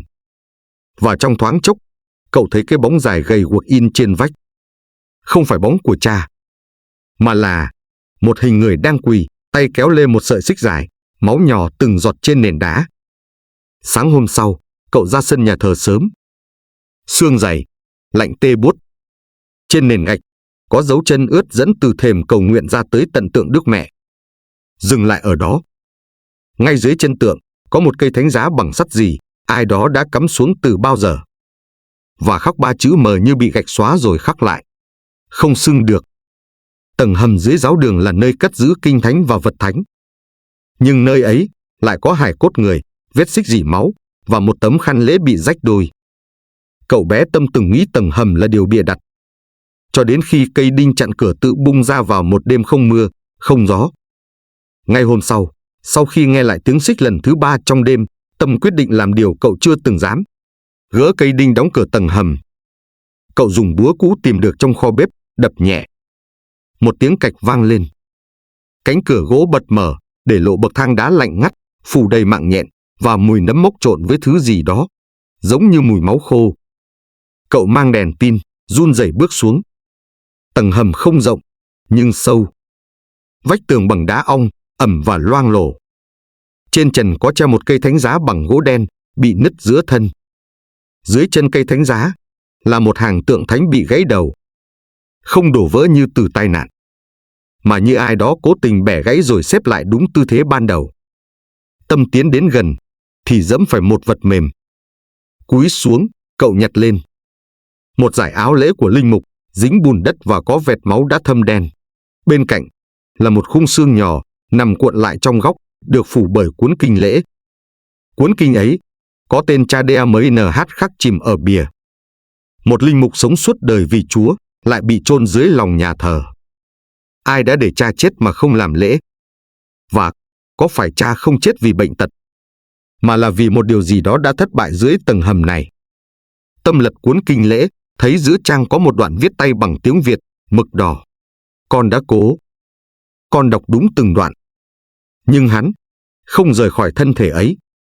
Khi con đặt tay lên trán, mắt hắn đổi màu. Và con không thể cầm nổi cây thánh giá. Nhưng con không được tha. Tâm nhận ra, phía sau khung xương còn một tấm màn gấm đỏ, che một lối nhỏ. Khi vén ra, cậu thấy một tấm gương cũ, bạc màu, rạn nứt. Trên mặt gương có vết bàn tay, như ai đó đã chạm từ phía bên kia. Tâm bỏ chạy khỏi tầng hầm. Đêm đó, trời Huế lại mưa.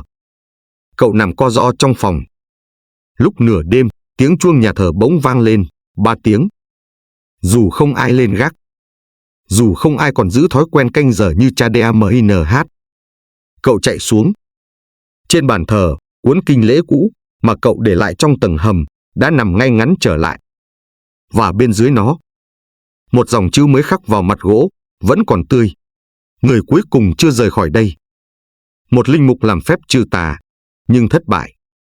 Không chỉ mất mạng, mà linh hồn của kẻ bị trừ vẫn còn kẹt lại, dưới danh nghĩa chưa được tha.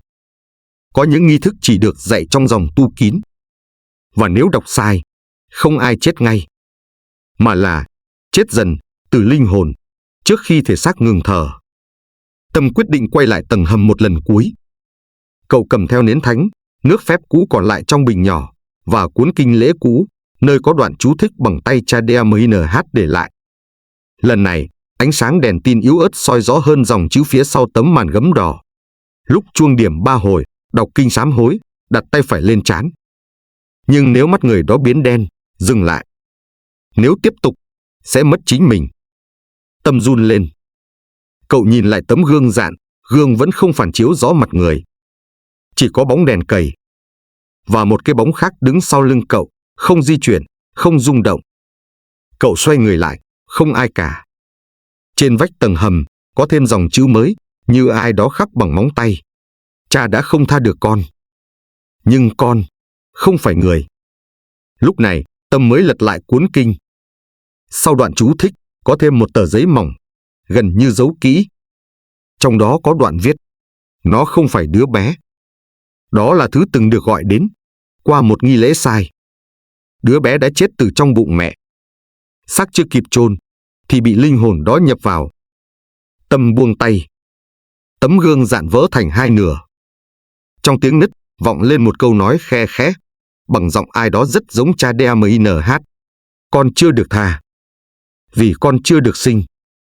Nếu một linh hồn chưa được sinh ra, chưa từng phạm tội, nhưng lại bị gọi về và nhập vào thân thể, thì nó phải xưng tội gì để được tha? Và nếu không ai xưng dùm nó sẽ ở lại mãi mãi. Tâm rời tầng hầm ngay trong đêm. Sáng hôm sau, trời Huế mưa lất phất.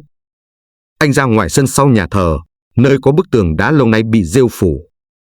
Lạ thay, mặt tường ướt, nhưng có một vùng khô ráo hình chữ nhật, và trên đó hiện ra một dòng chữ bằng máu, như vừa thấm qua lớp đá từ phía bên trong.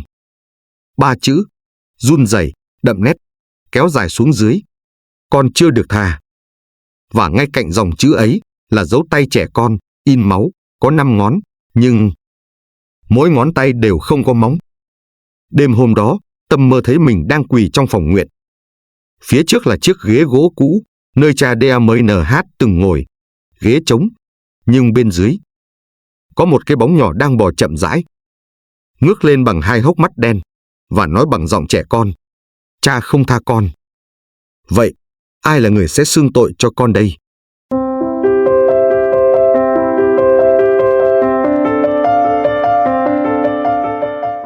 Sáu, ngọn đèn không tắt, lời cảnh tỉnh từ âm giới theo Phật giáo Tây Tạng.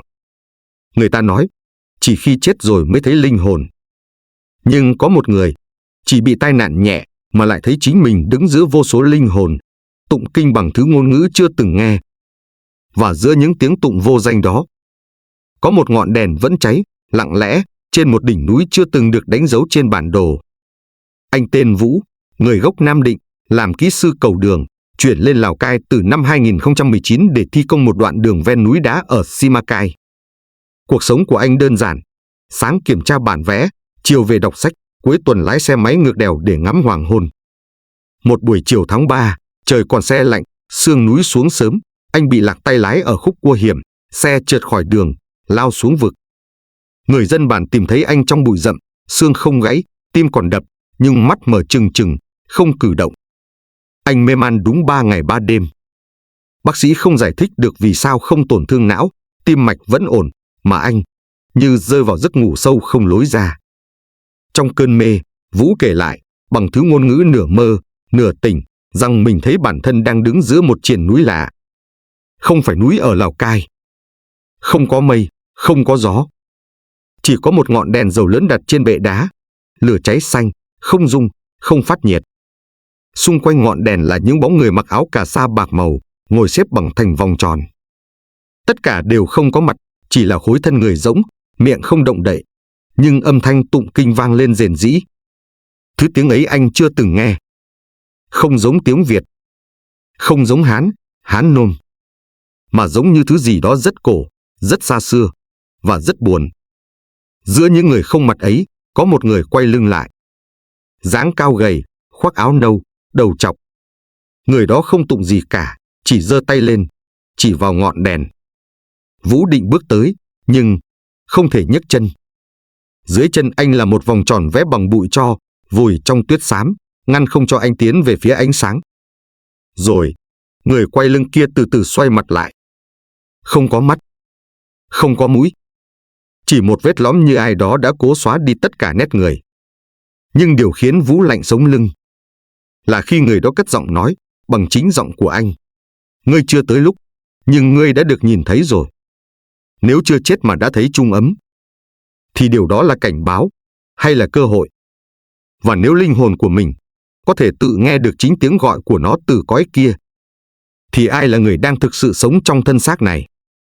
Vũ tỉnh lại sáng ngày thứ tư. Không có di chứng. Chỉ là anh nói một câu rất dài, không ai hiểu. Giọng đều, âm trầm, và rõ ràng là không phải tiếng Việt. Một y tá người dao đỏ nghe xong tái mặt, bỏ chạy khỏi phòng bệnh. Khi được hỏi tại sao, cô chỉ nói đúng một câu: thứ tiếng đó là tiếng tụng trong sách chết của người Tây Tạng. Và nó không được phép đọc lớn nếu chưa có người dẫn đường. Một người chưa từng học chữ Tây Tạng, chưa từng đến Himalaya, lại đọc vanh vách đoạn kinh cổ chỉ dùng trong nghi thức tiễn linh hồn vào luân hồi. Không ai hiểu vì sao Vũ tỉnh dậy mà hai mắt đỏ hoe, giọng nói như vọng qua 2 tầng đá. Và mỗi đêm, anh đều mơ thấy ngọn đèn đó lại cháy sáng. Tin đồn lan ra, có người nói Vũ bị vong nhập, người khác lại bảo anh được truyền thừa vô thức từ kiếp trước. Một nhà sư người Việt từng tu trong tu viện Tây Tạng, pháp danh Lama Tenzin, nghe tin và tìm đến. Ngay khi bước vào phòng bệnh, Lama Tenzin không nói gì, chỉ ngồi xuống bên cạnh Vũ, nhìn vào mắt anh rất lâu. Và rồi, ông lấy trong túi ra một sâu chuỗi cổ, có một hạt đá màu xám sậm, được khắc ký hiệu Bắc Đô, Trung ấm. Lúc ông cầm sâu chuỗi lên, Vũ tự động chắp tay, miệng tụng bằng tiếng Tây Tạng. Căn phòng như chìm xuống. Ông Tenzin chậm rãi nói bằng tiếng Việt. Đây là câu đầu tiên trong kinh Tử thư Tây Tạng. Người bình thường không ai có thể đọc, trừ khi họ vừa trở về từ cõi trung ấm. Theo Phật giáo Tây Tạng, khi con người chết, ý thức không tan ngay, mà sẽ rơi vào giai đoạn Bắc Đô, trung ấm, kéo dài tối đa 49 ngày. Tại đó, họ sẽ thấy những cảnh tượng phản chiếu nghiệp lực. Nếu tâm sáng, họ sẽ gặp ánh sáng và người hướng đạo. Nếu tâm tối, họ sẽ gặp bóng đen, tiếng gọi và ảo giác dẫn lạc. Nhưng điều kỳ dị, Lama Tenzin xác nhận, Vũ chưa chết, nhưng lại vượt qua một phần trung ấm, trong khi thể xác vẫn còn sống. Vũ ngồi lặng, đôi mắt vẫn đỏ hoe, như đã khóc hết nước mắt trong giấc mộng nào đó mà anh chưa kể. Nếu linh hồn có thể bước vào trung ấm khi thân thể chưa chết, thì chúng ta có đang sống đủ tỉnh để nhận ra mình đã rơi vào trung ấm bao giờ chưa? Và nếu ngọn đèn kia là ánh sáng soi đường, liệu có bao nhiêu người đang mù lòa mà không hề biết mình đã đi lạc giữa hai thế giới? Đêm đó, Lama Tenzin tụng một đoạn kinh nhỏ, hướng tâm hồi hướng, rồi chắp tay rời đi. Vũ mệt mỏi, nằm thiếp đi. Sáng hôm sau, trên thành cửa kính động xương, có dấu tay ai đó nhỏ hơn, mờ mờ in rõ 5 ngón. Ngay chính nơi ánh nắng chiếu vào mỗi sáng, nơi Vũ nói rằng ngọn đèn đã từng xuất hiện. Và dưới dấu tay ấy, ai đó hoặc thứ gì đó đã viết bằng xương: ngươi đã thấy ánh sáng, nhưng kẻ kia vẫn còn đang chờ. Linh hồn đã trở về, nhưng đôi mắt anh vẫn đỏ hoe, như thể đã khóc cho một người nào đó vẫn còn mắc kẹt nơi anh từng đi qua. Một ngọn đèn cháy giữa trung ấm thân, không phải chỉ để soi đường cho người thấy được, mà còn là tín hiệu chờ đợi của linh hồn, chưa được dẫn lối. 3 ngày sau, Lama Tenzin quay lại. Ông đem theo một cuộn kinh phạn cũ, được viết tay bằng mực tự nhiên. Cuốn kinh này, theo ông, chỉ dùng để hồi hướng cho những linh hồn chưa siêu sau khi người sống trải qua trung ấm thân. Vũ ngồi trong tĩnh lặng. Khi nhà sư tụng đến đoạn thứ 3, gió bắt đầu nổi lên dù cửa sổ đã đóng. Ngọn nến trên bàn tự cháy sáng, dù không ai đụng đến. Ngay khi kết thúc hồi hướng, Lama Tenzin quay sang Vũ, giọng rất nhỏ. Ngươi đã được đưa về. Nhưng trong khi ở đó, ngươi đã chạm mắt với một linh hồn, vẫn còn đang lạc. Và khi ánh mắt gặp nhau, một lời thề vô thức đã được lập. Theo giáo lý Tây Tạng, khi một linh hồn đang trong trung ấm nhìn thấy người sống, dù chỉ trong thoáng chốc, nó sẽ bám theo người ấy như chiếc thuyền hy vọng cuối cùng. Và nếu người sống quay nhìn lại, dù không nhớ, thì mối dây liên kết đã hình thành. Tenzin hỏi Vũ, khi ở trong giấc mộng, ngươi có nhớ mình đã nhìn thấy ai, ngoài những bóng không mặt? Vũ lặng một lúc, rồi khẽ thốt, có một người đứng sau tôi. Tôi không nhìn thấy mặt, nhưng tôi cảm thấy họ nhìn tôi, như thể chờ tôi quay lại. Và khi tôi quay đầu, ánh sáng vụt tắt. Phải chăng, đôi khi thứ khiến linh hồn kẹt lại không phải nghiệp chướng, mà là niềm tin vào một ai đó có thể quay lại cứu mình? Và nếu người ấy đã vô tình nhìn thấy, thì liệu họ có còn được yên thân khi quay lại với cuộc đời này? Sau lễ tụng, Vũ khỏe lại. Anh ăn, nói, làm việc như trước. Chỉ có một điều lạ. Mỗi khi đêm xuống, anh không bao giờ tắt đèn ngủ. Anh bảo, tôi không sợ ma. Tôi sợ bóng tối khiến ai đó không tìm được đường về. Và đặc biệt, anh bắt đầu viết những ký tự kỳ lạ lên sổ tay mỗi đêm, những ký hiệu giống hệt trong cuộn kinh cổ mà Lama Tenzin từng mang. Không ai hiểu. Anh cũng không hiểu mình viết gì. Nhưng sáng nào dậy, anh cũng lau mắt, ướt. Trước khi rời Lào Cai, Lama Tenzin đứng bên bậc đá nhà sàn, nhìn vào ngọn đèn dầu Vũ đặt ngoài hiên, cháy suốt từ hôm tỉnh lại đến giờ. Ông nói rất khẽ, như thì thầm với chính mình. Ngọn đèn đó vẫn chưa tắt. Vì có lẽ, vẫn còn ai đó đang chờ.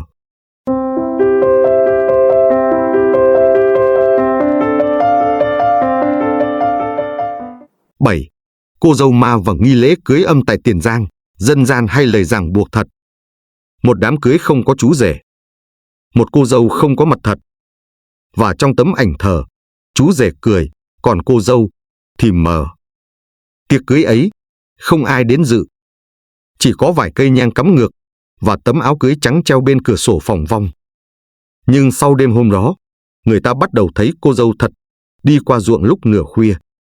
Chuyện xảy ra ở một xã nhỏ ven sông Cái Bè, Tiền Giang.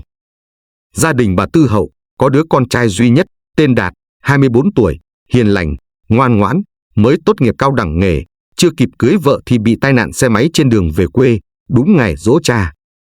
Xác em tìm thấy dưới con rạch nhỏ sau mé ruộng, mặt còn nửa nụ cười, tay vẫn cầm bó hoa mua dở dang. Mấy bà hàng xóm nói, nó chưa lấy vợ, linh hồn dễ vất vưởng lắm.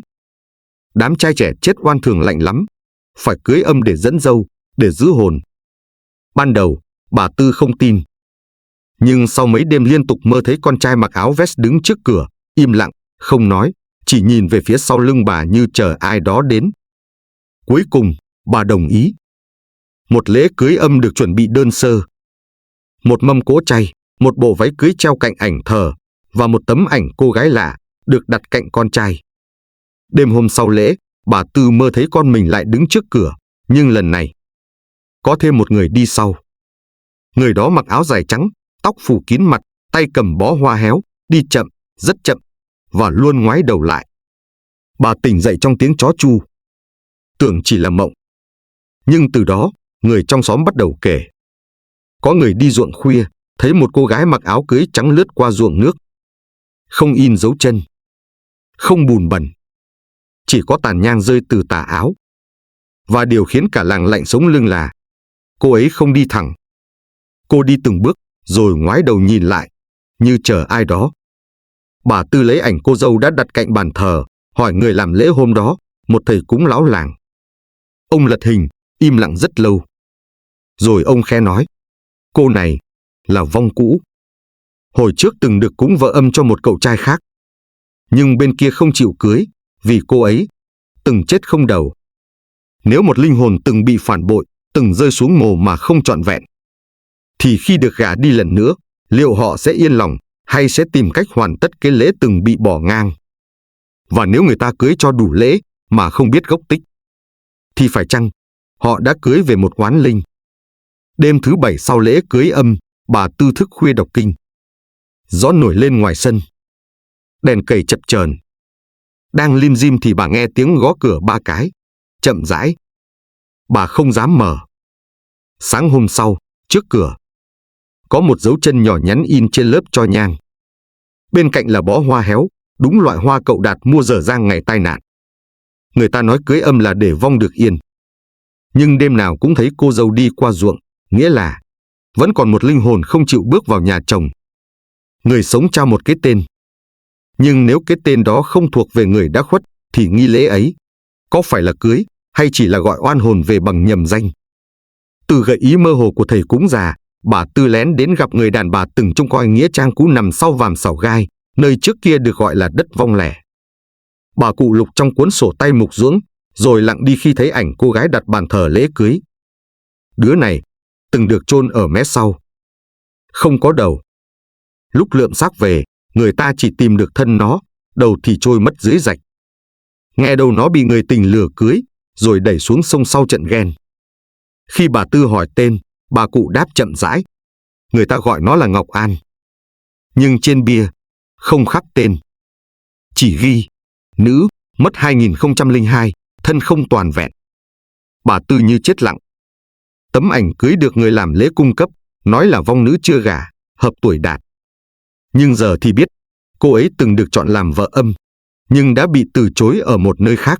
Nghĩa là cô ấy đã bị gả một lần, rồi bị bỏ rơi, cả khi đã chết.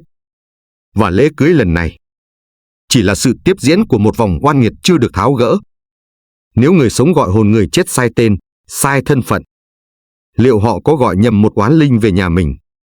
Và nếu vong ấy từng bị phản bội, liệu họ có bước vào để làm vợ, hay là để tìm lại người đã khiến mình chết không toàn thây? Người trong xóm đêm đêm nghe tiếng khóc dưới bụi chuối sau nhà bà Tư. Lúc đầu tưởng mèo kêu đực. Nhưng một đêm, ông Sáu Hòa, hàng xóm cạnh vách, chạy qua, mặt tái mét. Tôi thấy nó đứng đó. Đúng váy cưới trắng, nhưng từ cổ trở lên là một khoảng trống đen thui. Bà Tư xin thầy cúng đến giải lễ, nhưng ông từ chối, chỉ để lại một câu: muốn cởi, phải tìm đúng người từng thắp.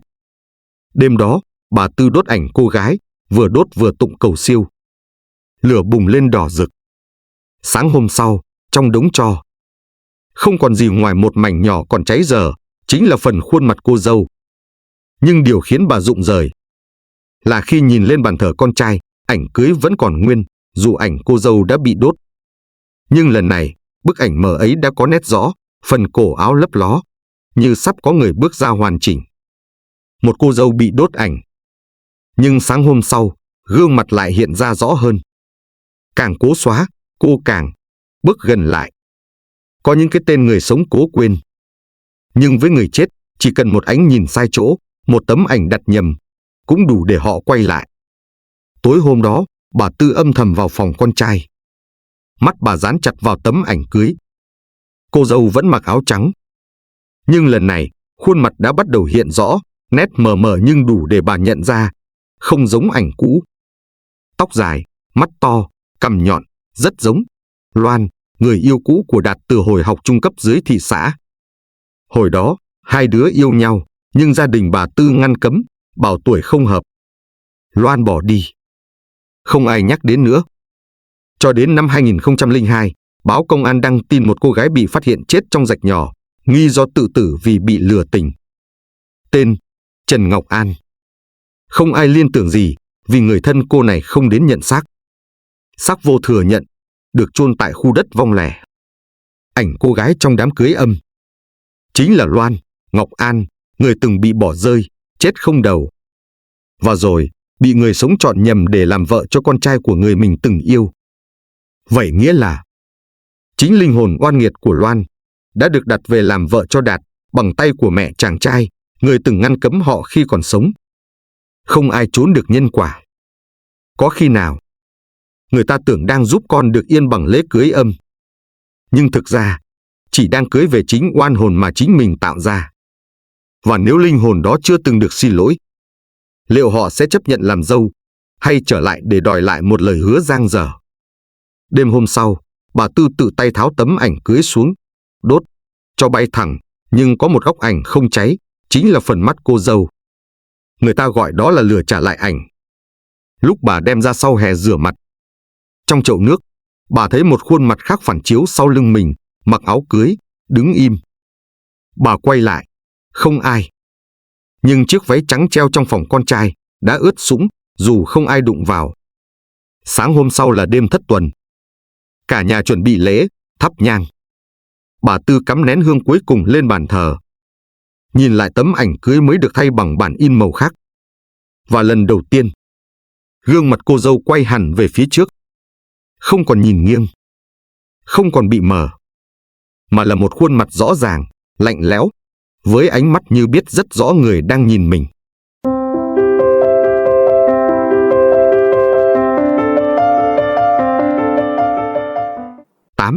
Cửa hang đá ở Quảng Bình, đạo giáo và nghi thức phong ấn linh hồn. Có một nơi mà ban đêm phát sáng.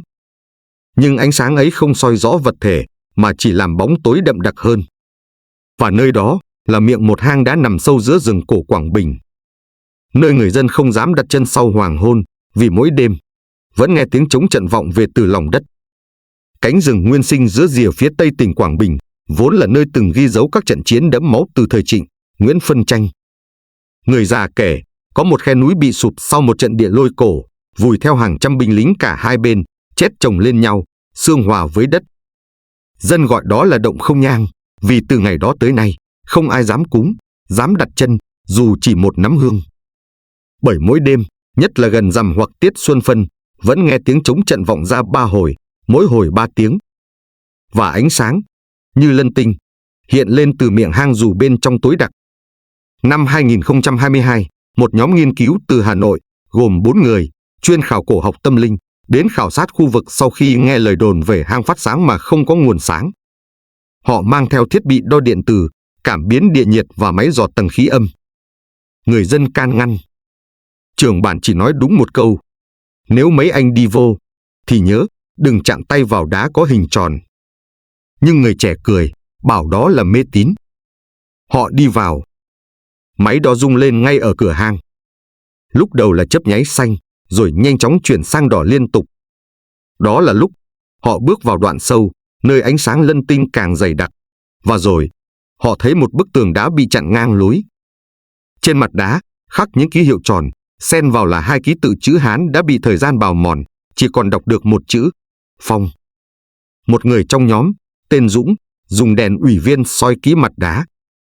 Trên bề mặt, hiện ra một vòng tròn kép, bên trong là 4 dấu móng tay, như ai đó từng bị kéo vào và cào cấu để thoát ra.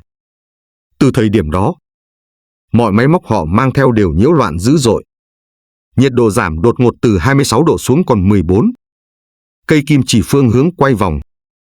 Và trong tai mỗi người bắt đầu nghe tiếng trống trận, vang chậm, mỗi lúc một gần. Nếu chiến trường xưa không chỉ là đất xương, mà còn là nơi bị phong ấn khí âm, thì liệu sự im lặng của hàng trăm năm qua là bình yên, hay chỉ là cánh cửa đã bị khóa tạm? Và nếu phù chú đó từng được đặt xuống bởi một người đạo hạnh, liệu thế giới hiện đại với thiết bị hiện đại có đủ khả năng để hiểu trước khi chạm vào? Sau hôm đó, cả nhóm về lại Hà Nội. 3 người ổn.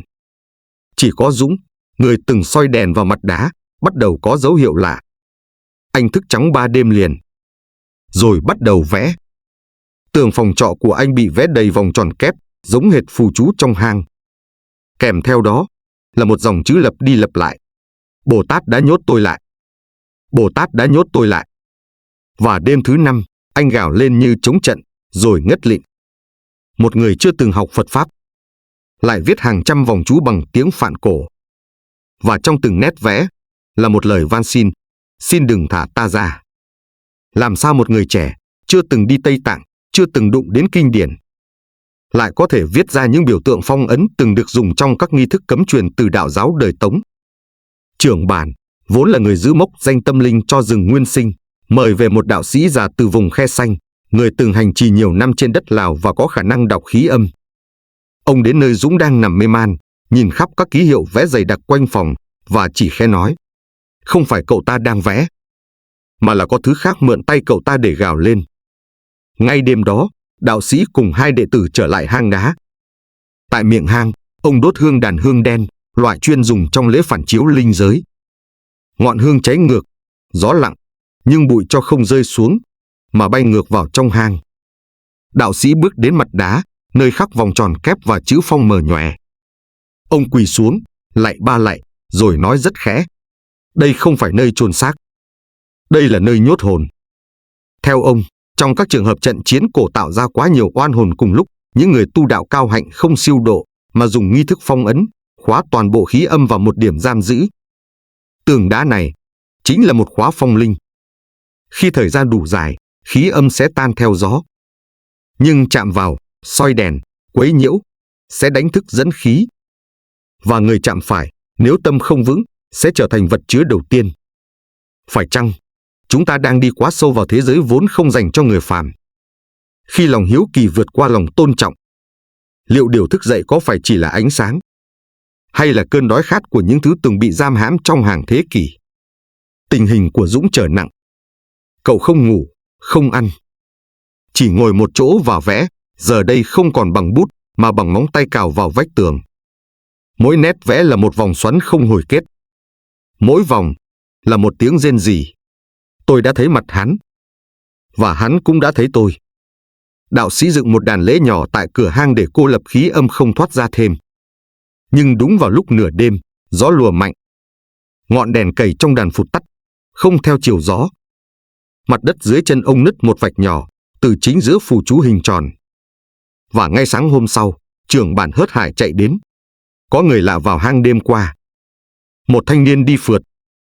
Hắn đã đập vỡ mặt đá. Một bức phù chú cổ bị đập vỡ. Không phải bởi kẻ thù của vong linh, mà là bởi một người chẳng biết mình vừa mở ra cánh cửa đi thẳng xuống âm giới. Có những phong ấn không giữ lại thân xác, mà giam cầm oán hận của hàng trăm linh hồn, gộp lại thành một. Và một vết nứt nhỏ thôi cũng là một tiếng gọi. Người phá vỡ phù chú là một thanh niên phượt bụi, tên Lâm, dân nhiếp ảnh tự do, không tin vào chuyện tâm linh. Đêm hôm đó, Lâm chui vào hang một mình, mang theo đèn pin, máy ảnh nhiệt và máy quay. Anh đập nhẹ tảng đá ở vách bên, tưởng là lớp trầm tích nứt dạn tự nhiên. Chỉ một nhát búa, mặt đá long ra một mảnh. Và ngay lúc ấy, từ trong khe nứt, một làn khói mỏng màu xám xanh trườn ra, như một dải lụa trôi giữa không khí. Máy ảnh tự động chụp 3 bức liên tiếp. Bức đầu tiên, rõ hình mặt đá. Bức thứ hai, có một bóng người. Bức thứ ba, ống kính nứt đôi.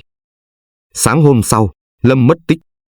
Máy quay vẫn hoạt động được 2 phút sau đó, chuyển về đoạn cuối cùng.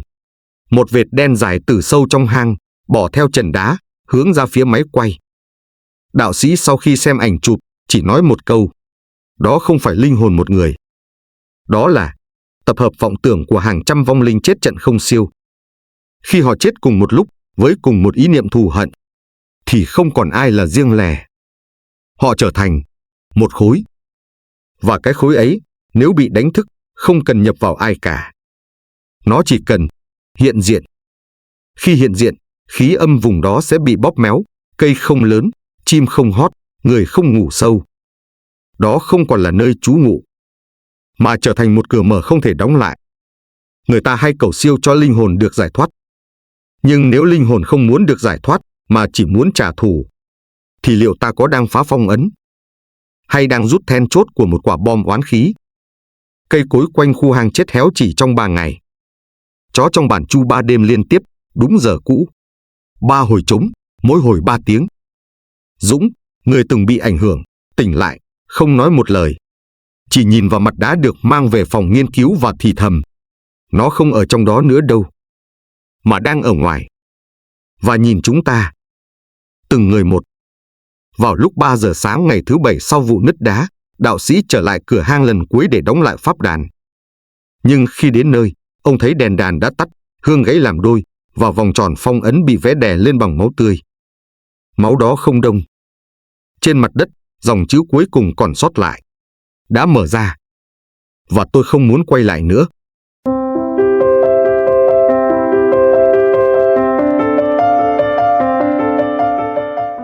Chín. Tiếng chuông giữa đêm ở Hà Nội, Công giáo và linh hồn chưa được xưng tội.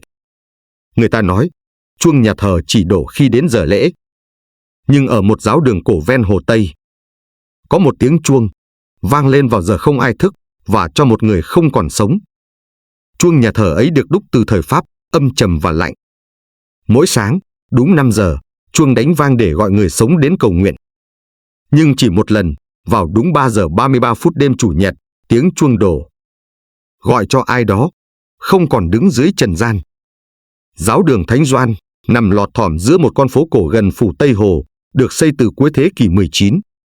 Gạch đã ngả màu rêu, mái ngói âm dương, tượng thánh dạn vỡ vì gió mưa. Người dân xung quanh quen với âm chuông mỗi sáng, một thanh âm đánh thức đức tin, đánh thức con người. Chưa từng sai một phút. Nhưng một sáng Chủ nhật năm 2011, khi trời đang sương lạnh, mọi người giật mình tỉnh dậy bởi 3 hồi chuông vang lên lúc 3 giờ 33 phút, một thời điểm chẳng ai cài lịch chuông, chẳng ai được phân công kéo. Cha xứ già khi ấy đã về hưu, chỉ nói, nếu chuông vang vào giờ không ai muốn nghe, thì hẳn là có ai đó, vẫn còn điều chưa nói được. Cha Thiện, mới ngoài 30, từ miền Nam ra Hà Nội nhận nhiệm sở mới. Lúc đầu, anh nghĩ tiếng chuông đêm là do chuột cắn dây chuông tự động. Cho đến khi anh phát hiện ra, chuông không có hệ thống điện tự kéo. Mọi thứ vẫn là thủ công. Không có cò, không có cơ cấu lỏng. Và điều làm anh giận người là tiếng chuông đêm ấy vang đúng 3 hồi, mỗi hồi đúng 3 tiếng. Như một lời gõ cửa từ cõi khác. Vào một đêm gần lễ Các Đằng, cha Thiện trực lễ khuya, một mình trong thánh đường. Khoảng 2 giờ 40 phút, khi đang sắp xếp lại sách lễ, anh nghe tiếng ghế gỗ cót két, như có người vừa ngồi xuống. Anh nhìn về phía buồng xưng tội, thấy một dáng người cúi đầu, áo choàng đen cũ kỹ, lưng gù. Như một ông già. Cha Thiện nhẹ nhàng bước lại gần, miệng định hỏi, con muốn xưng tội lúc này sao? Nhưng khi đến nơi, buồng trống không. Chỉ còn lại một vết hằn trên đệm da cũ, ẩm ướt, như ai đó vừa ngồi, mà không có thân nhiệt.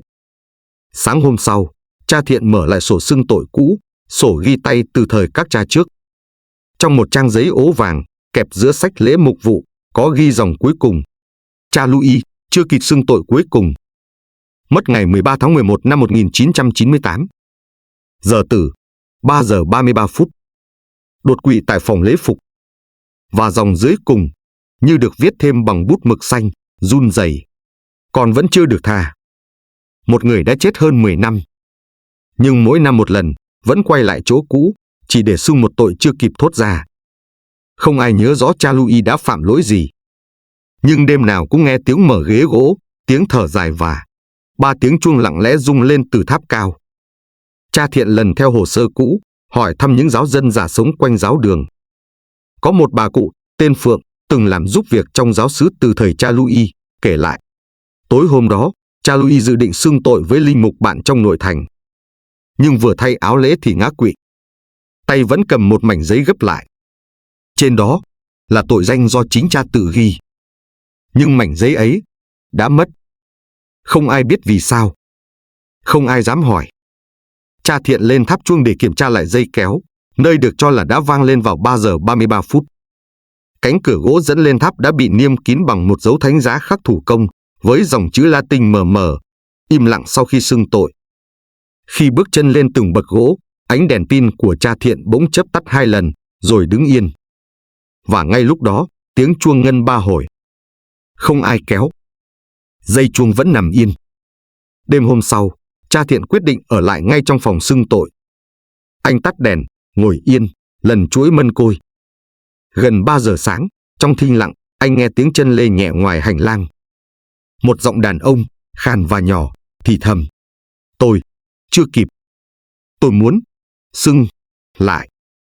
Sau đó là tiếng ho rất dài, rồi im bặt. Cha Thiện mở cửa, hành lang trống.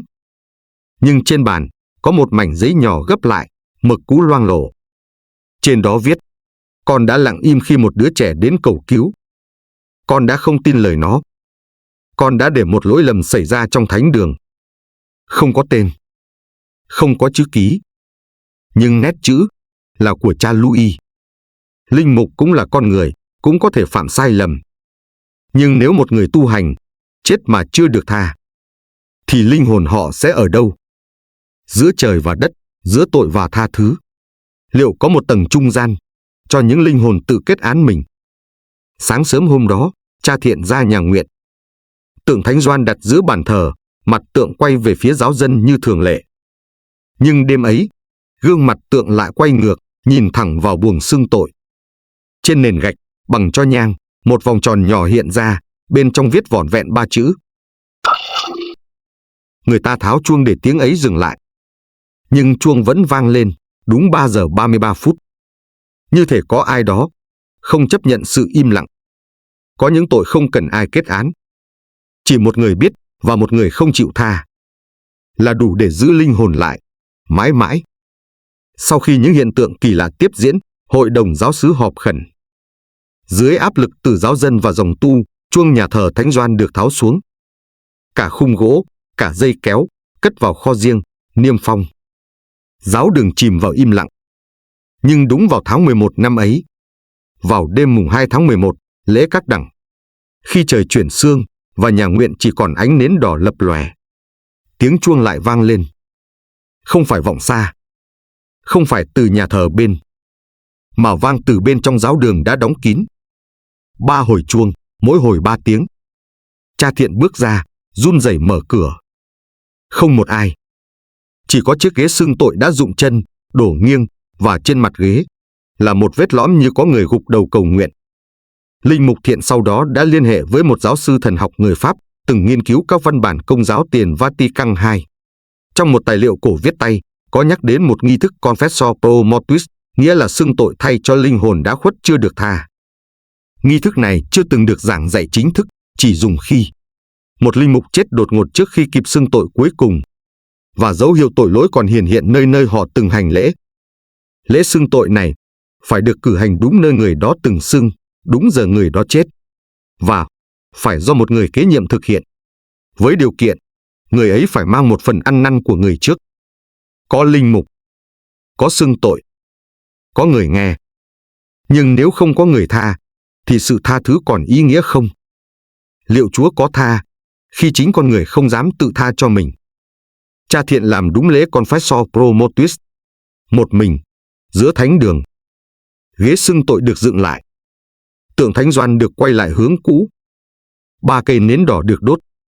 Và trước mặt, trên cuốn sổ lễ, cha Thiện viết: tôi lắng nghe lời thú tội này, không với quyền năng của người sống, mà bằng nỗi đau nối tiếp từ người đã chết. Vào đúng 3 giờ 33 phút, tiếng chuông vang. Nhưng lần này, chỉ 1 tiếng. Rồi, tắt hẳn. Sáng hôm sau, giáo dân vào lễ sớm, thấy mọi thứ im ắng. Không tiếng trống, không tiếng chuông. Và nơi ghế xưng tội, có một mảnh giấy nhỏ được gập gọn, với dòng chữ: cảm ơn, vì đã lắng nghe. Con đã được tha. Tháng 11 năm sau, đúng lễ các đẳng. Chuông vẫn không vang. Nhưng khi giáo dân quét dọn nhà thờ, phát hiện một dấu chân ướt trên nền gạch, dẫn từ cửa chính đến buồng xưng tội, và dừng lại ở đó.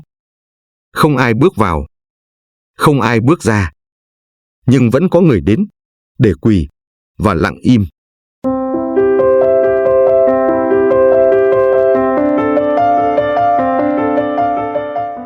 Mười, cánh tay trong giấc mơ, Phật giáo Nam Tông và lời hối lỗi cuối đời.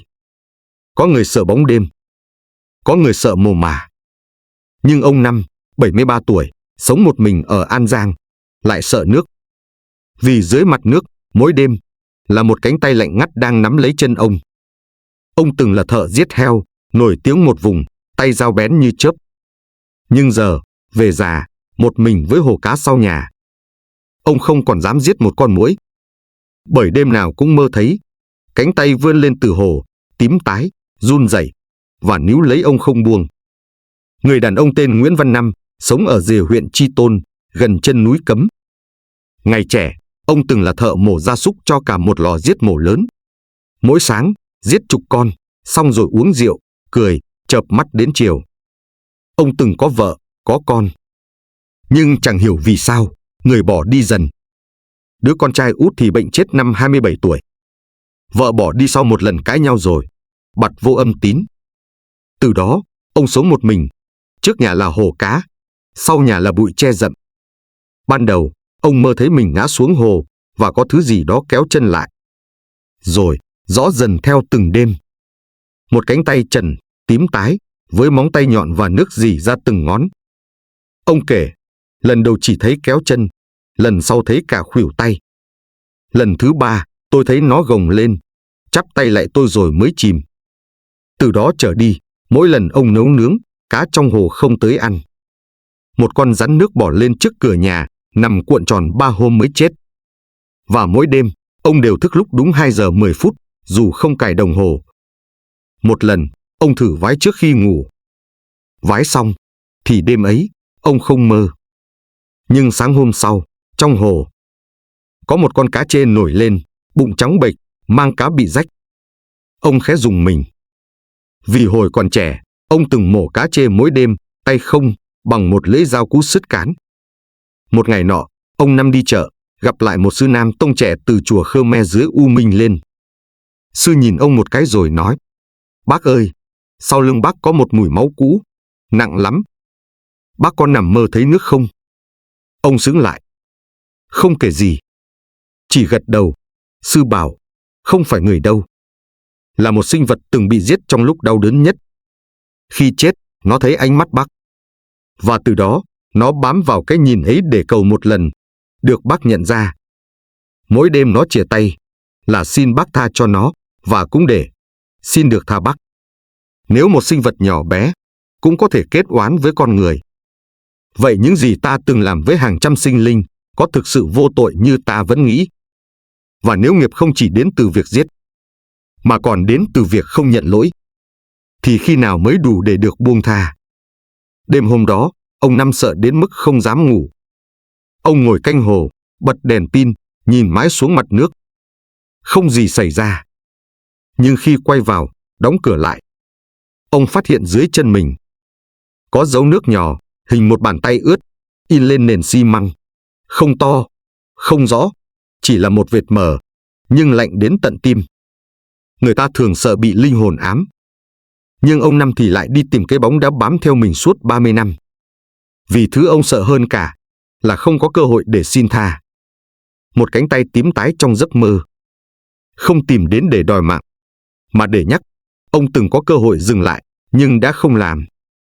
Sau cuộc gặp với vị sư trẻ, ông Năm bắt đầu ăn chay ngày rằm và mùng 1, dù trước đó ông chưa từng kiêng bất kỳ bữa thịt nào. Mỗi sáng, ông đốt nhang, tụng đoạn kinh nhỏ chép lại từ sư: ai làm hại chúng sinh sẽ mang hình tướng mà người đó sợ nhất để tìm về. Rồi ông tự tay tháo hồ nuôi cá sau nhà, không bán, không ăn, mà phóng sinh toàn bộ xuống rạch sau làng. Người ta hỏi, ông chỉ nói: tôi chả một chút gì, cho mấy con mắt đã từng ngước nhìn tôi lần cuối. Đêm đó, ông mơ thấy một cánh tay vươn lên từ lòng sông, chắp tay giữa dòng, rồi tan ra như làn khói nước.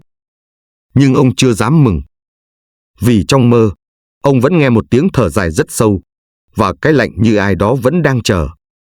Ông đạp xe lên vùng chùa Khmer trong rừng U Minh, nơi sư trẻ từng ở, nhưng lúc này đã có một vị sư già hơn.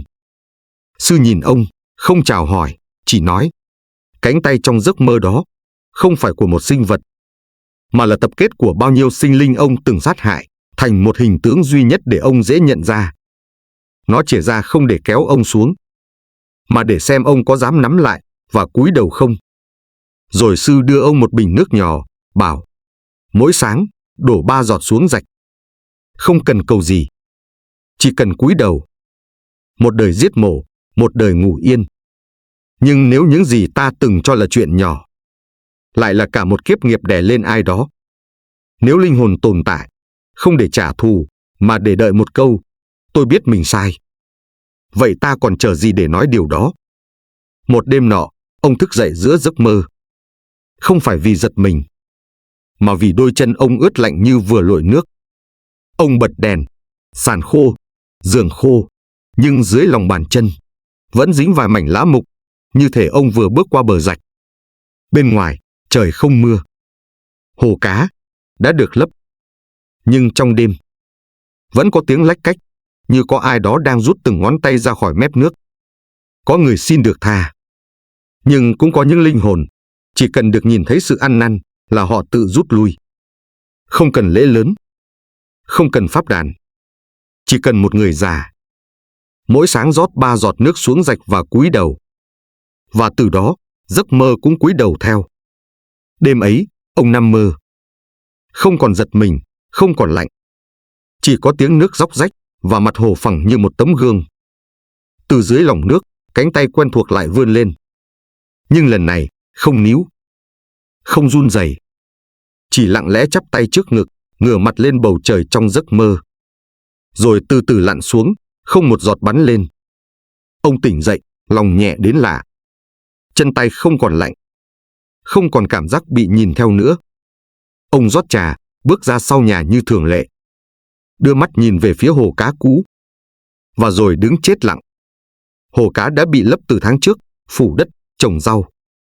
Nhưng sáng nay, toàn bộ mặt đất sụp xuống, như có người đào từ dưới lên. Đáy hồ trơ trọi. Không một giọt nước. Không một con cá. Chỉ có một lớp bùn mỏng in hình của một bàn tay chắp lại, nằm giữa đáy. Không ai lý giải được. Liệu lời xin lỗi có cần phải thốt ra lời? Hay sự ăn năn, nếu đủ thật, có thể vang sang cả bên kia sự sống? Và nếu một linh hồn từng bị giết, nhưng lại chắp tay tha cho kẻ sát sinh, thì ai là người giải thoát cho ai? 3 hôm sau, ông Năm kể lại trong một buổi tụng kinh với sư già. Tôi mơ lại giấc mơ đó. Nhưng lần này, tôi là người chìa tay xuống nước. Dưới đó không có ai. Chỉ có chính tôi, đang nhìn lại. Tôi thấy đôi mắt mình hồi trẻ, lạnh và câm. Sáng hôm sau, ông qua đời trong giấc ngủ. Lúc liệm, nhà chùa tắm rửa cho ông. Trên lòng bàn tay trái, có một vết mờ hình như móng cá. Nhưng không ai nói gì. Sau khi hạ huyệt, trời mưa nhẹ. Một vũng nước nhỏ đọng lại ở mép huyệt. Và trong vũng nước đó, có một bong bóng nhỏ vỡ ra, như thể ai đó vừa thở dài, rồi tan biến.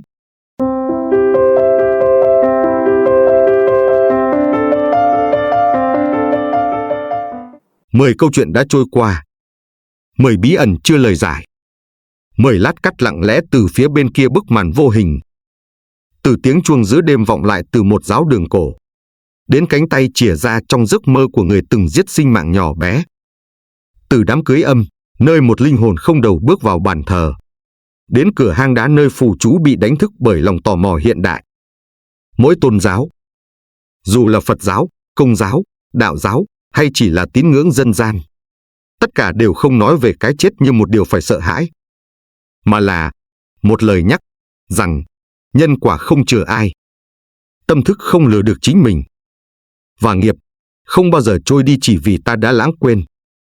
Nếu lắng nghe kỹ, ta sẽ nhận ra những linh hồn trong câu chuyện không tìm cách hù dọa. Họ không muốn trả thù. Họ chỉ muốn được nghe và được hiểu. Bởi rốt cuộc, mọi câu chuyện về cái chết thật ra đều là câu chuyện về cách chúng ta đang sống. Cách ta đối xử với những điều mình không nhìn thấy.